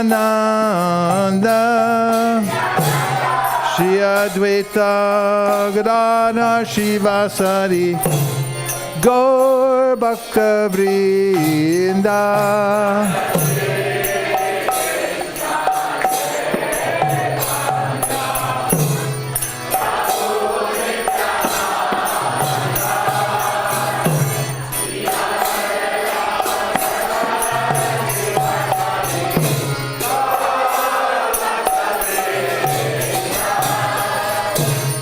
Shri Krishna Chaitanya Prabhu Nityananda Shri Advaita Gadadhar Shivasari Gaur Bhakta Vrinda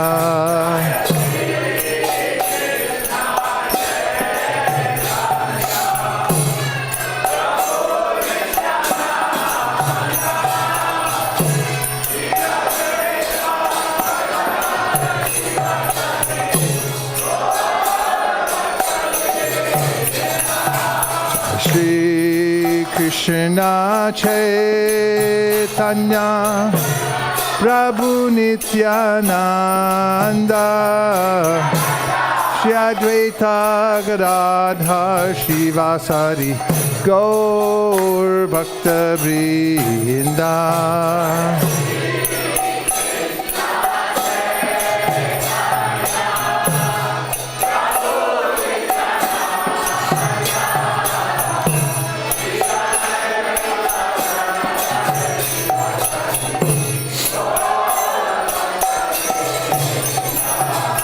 Hare Krishna, Hare Krishna, Krishna Krishna, Hare Hare, Hare Rama, Hare Rama, Rama Rama, Hare Hare,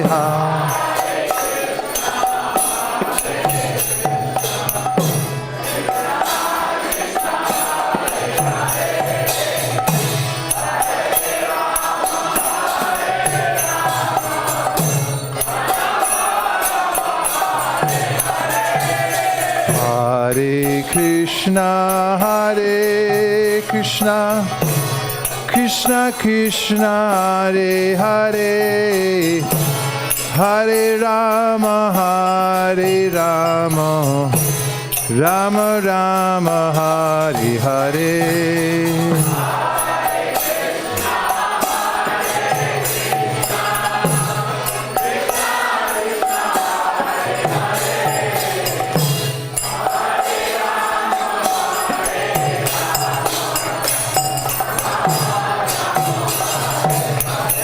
Hare Haraya Namah Krishna Yadavaya Namaha Yadavaya Madhavaya Keshavaya Namaha Gopal Govinda Ram Sri Madhusudan Giridhari Gopinath Madan Mohan Shri Chaitanya Nityananda Shri Advaita Sita Hari Guru Vaishnava Bhagavata Gita Shri Rup Sri Sanatan Bhatta Raghunath Shri Jiva Gopal Bhatta Das Raghunath H.I. Gosai Kori Charana Vandan Jahvite Vignanash Habishta Puran H.I. Gosai Char Muitaradar Tansabara Pararedu Mora Panchagras Tandera Charana Sebe Bhakta Sanibar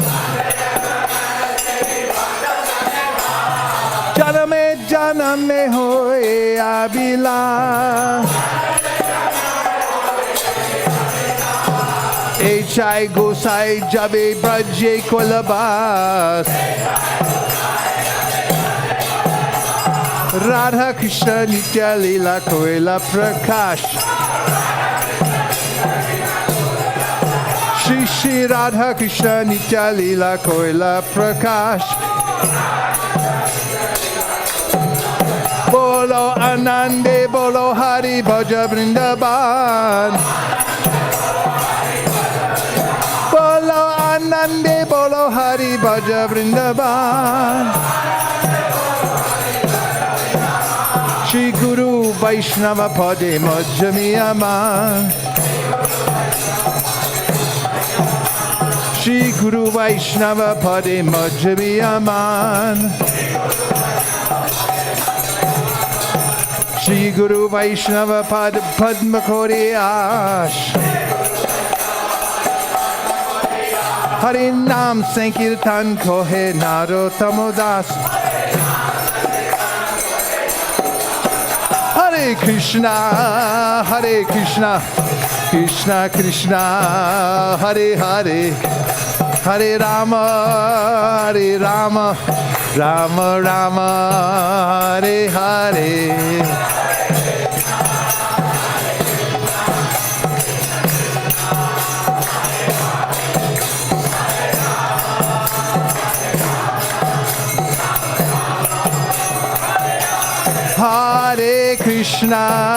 Hare Krishna, Krishna Krishna, Hare Hare, Hare Rama, Rama Rama, Hare Hare.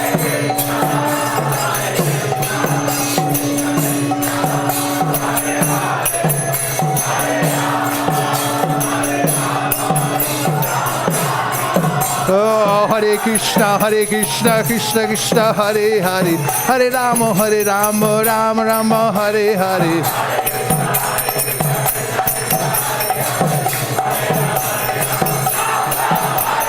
Hare Krishna, Krishna Krishna, Hare Hare, Hare Rama, Rama Rama, Hare Hare.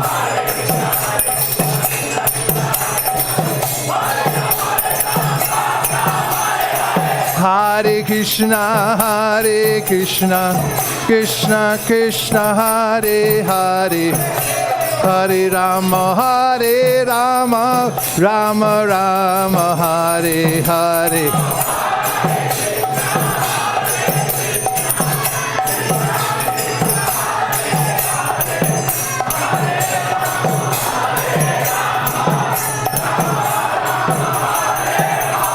Hare Krishna, Krishna Krishna, Hare Hare, Hare Rama, Rama Rama, Hare Hare.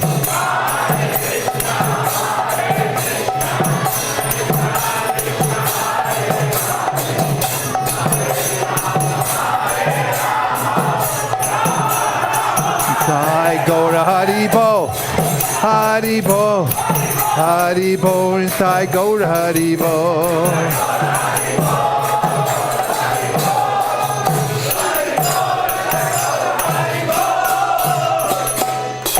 Jai Go Premanande. Jai Om Vishnupad Paramahamsa Parivrajikacharya Stotras the Shishimara Bhai Charanara Vinda Bhaktivedanta Swami Maharaj Srila Prabhupada Ki Jai. Jai Om Vishnupad Paramahamsa Parivrajikacharya Stotras the Shishimara Srila Bhakti Siddhanta Saraswati Goswami Maharaj Ki Jai. Ananta Koti Vaishnavini Ki Jai. Namacharya Srila Haridas Thakur Ki Jai. Prem Zakaho Shri Krishna Chaitanya Prabhu Nityananda Shri Advaita Gadadhara Shri Vasari Gaur Bhaktivinoda Ki Shri Shri Radha Krishna Gokopina Shyamakund Radhakund Giri Govardhan Ki Jai. Shri Vrindavan Dham Ki Jai. Shri Mayapur Navadip Dham Ki Jai. Shri Jagannath Puri Dham Ki Jai. Tulsi Devi Bhakti Devi Ki Jai. Jamuna Devi Ganga Devi Ki Jai. Samaveda Bhaktivinoda Ki Jai. All glories to some of the devotees. All glories to some of the devotees. All glories to some of the devotees. Gaur Premanandi Haribo.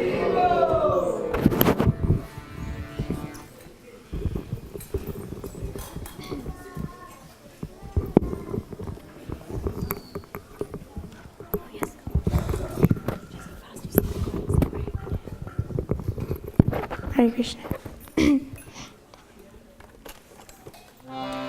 Namaste Narashingaya. Namaste Narashingaya. Namaste Narashingaya.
Hare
Rupan.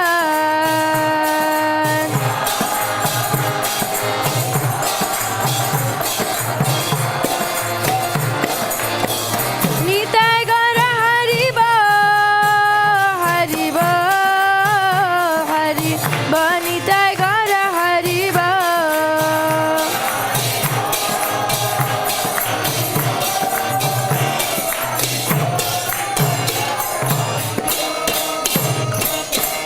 Bhakti Vignash Nrsingadev Bhagavan ki, Bhakti Shiromani Prahlad Maharaj ki, Nitai Gaur Premanande.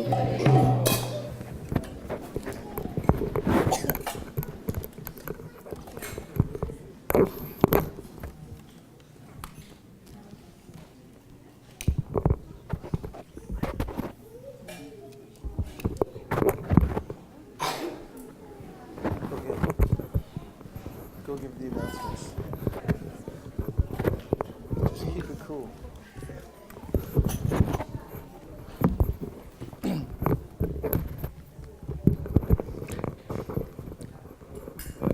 Hare Krishna, Hare Krishna, Krishna Krishna, Hare Hare, Hare Rama, Hare Rama, Rama Rama, Hare Hare. We welcome all of you on this fantastic Wednesday evening Bhagavad Gita class. I hope all of you enjoyed the session led by His Grace Vaisesika Prabhu. We'd like to thank him by loudly chanting 3 times. Hari Bol, Hari Bol, Hari Bol. So,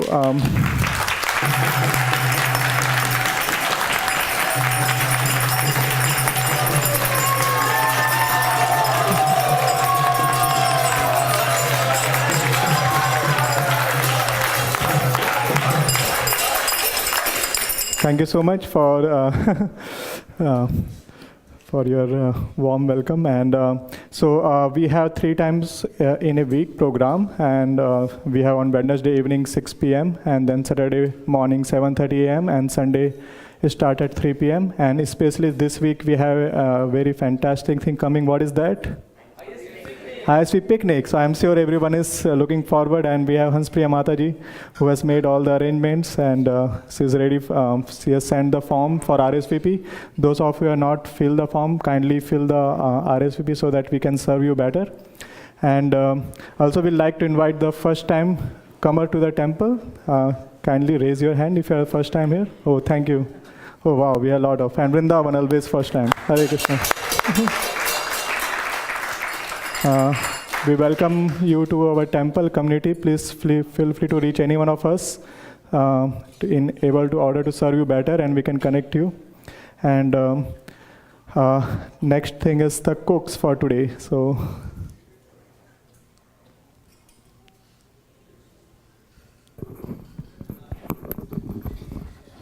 Hare Krishna. Today's prasadam was cooked by Vishwapati Prabhu, Rupa Sri Mataji, Rohini, and Sukarupa Mataji. So the next, yes. Oh, we have another announcement by Sukeshwari Mataji. We have a seminar on Sunday starting at 12:45 by our older Vedic Academy kids. They are on topics on deity worship and bhakti roots. So Bhakti Lata Beach. So please do come and encourage the kids. Thank you. Hare Krishna. Thank you so much, Sukeshwari Mataji. So for the next program, we'll have the prayers, prasadam prayers, and then we'll all honor prasadam in the back of the temple. So we'll proceed for the prasadam prayer. Thank you so much.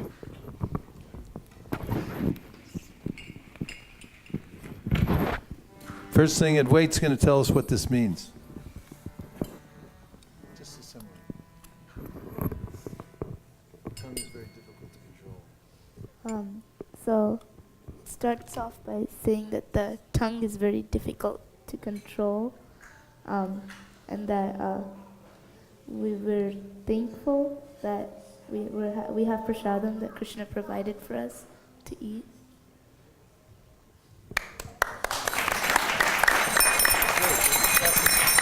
Very good.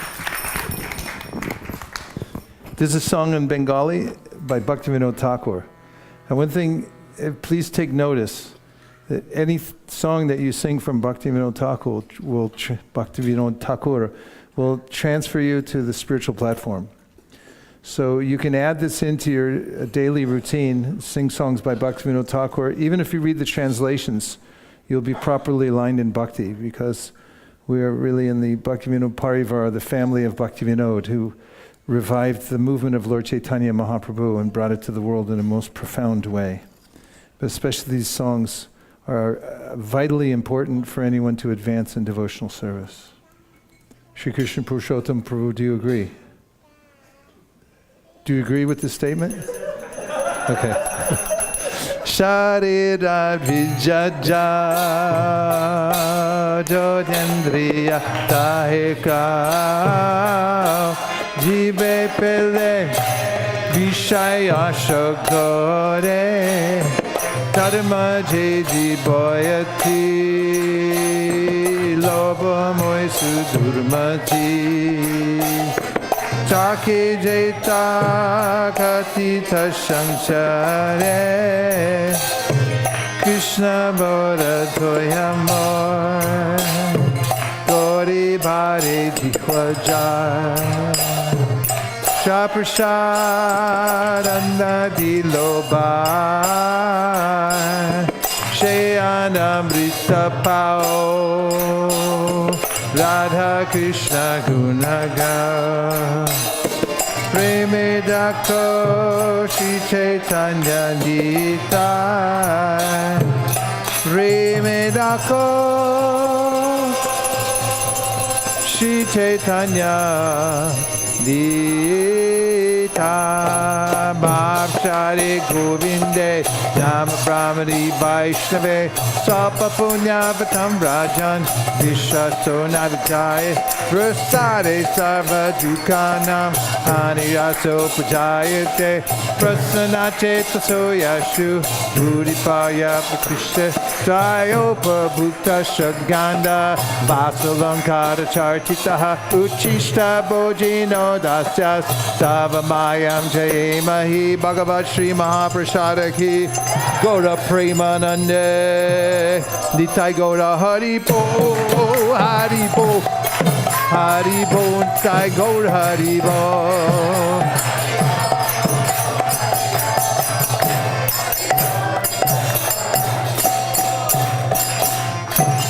Please come take prasadam. Hare Krishna. Prasadam will be served right in there. Thank you. Could we see the...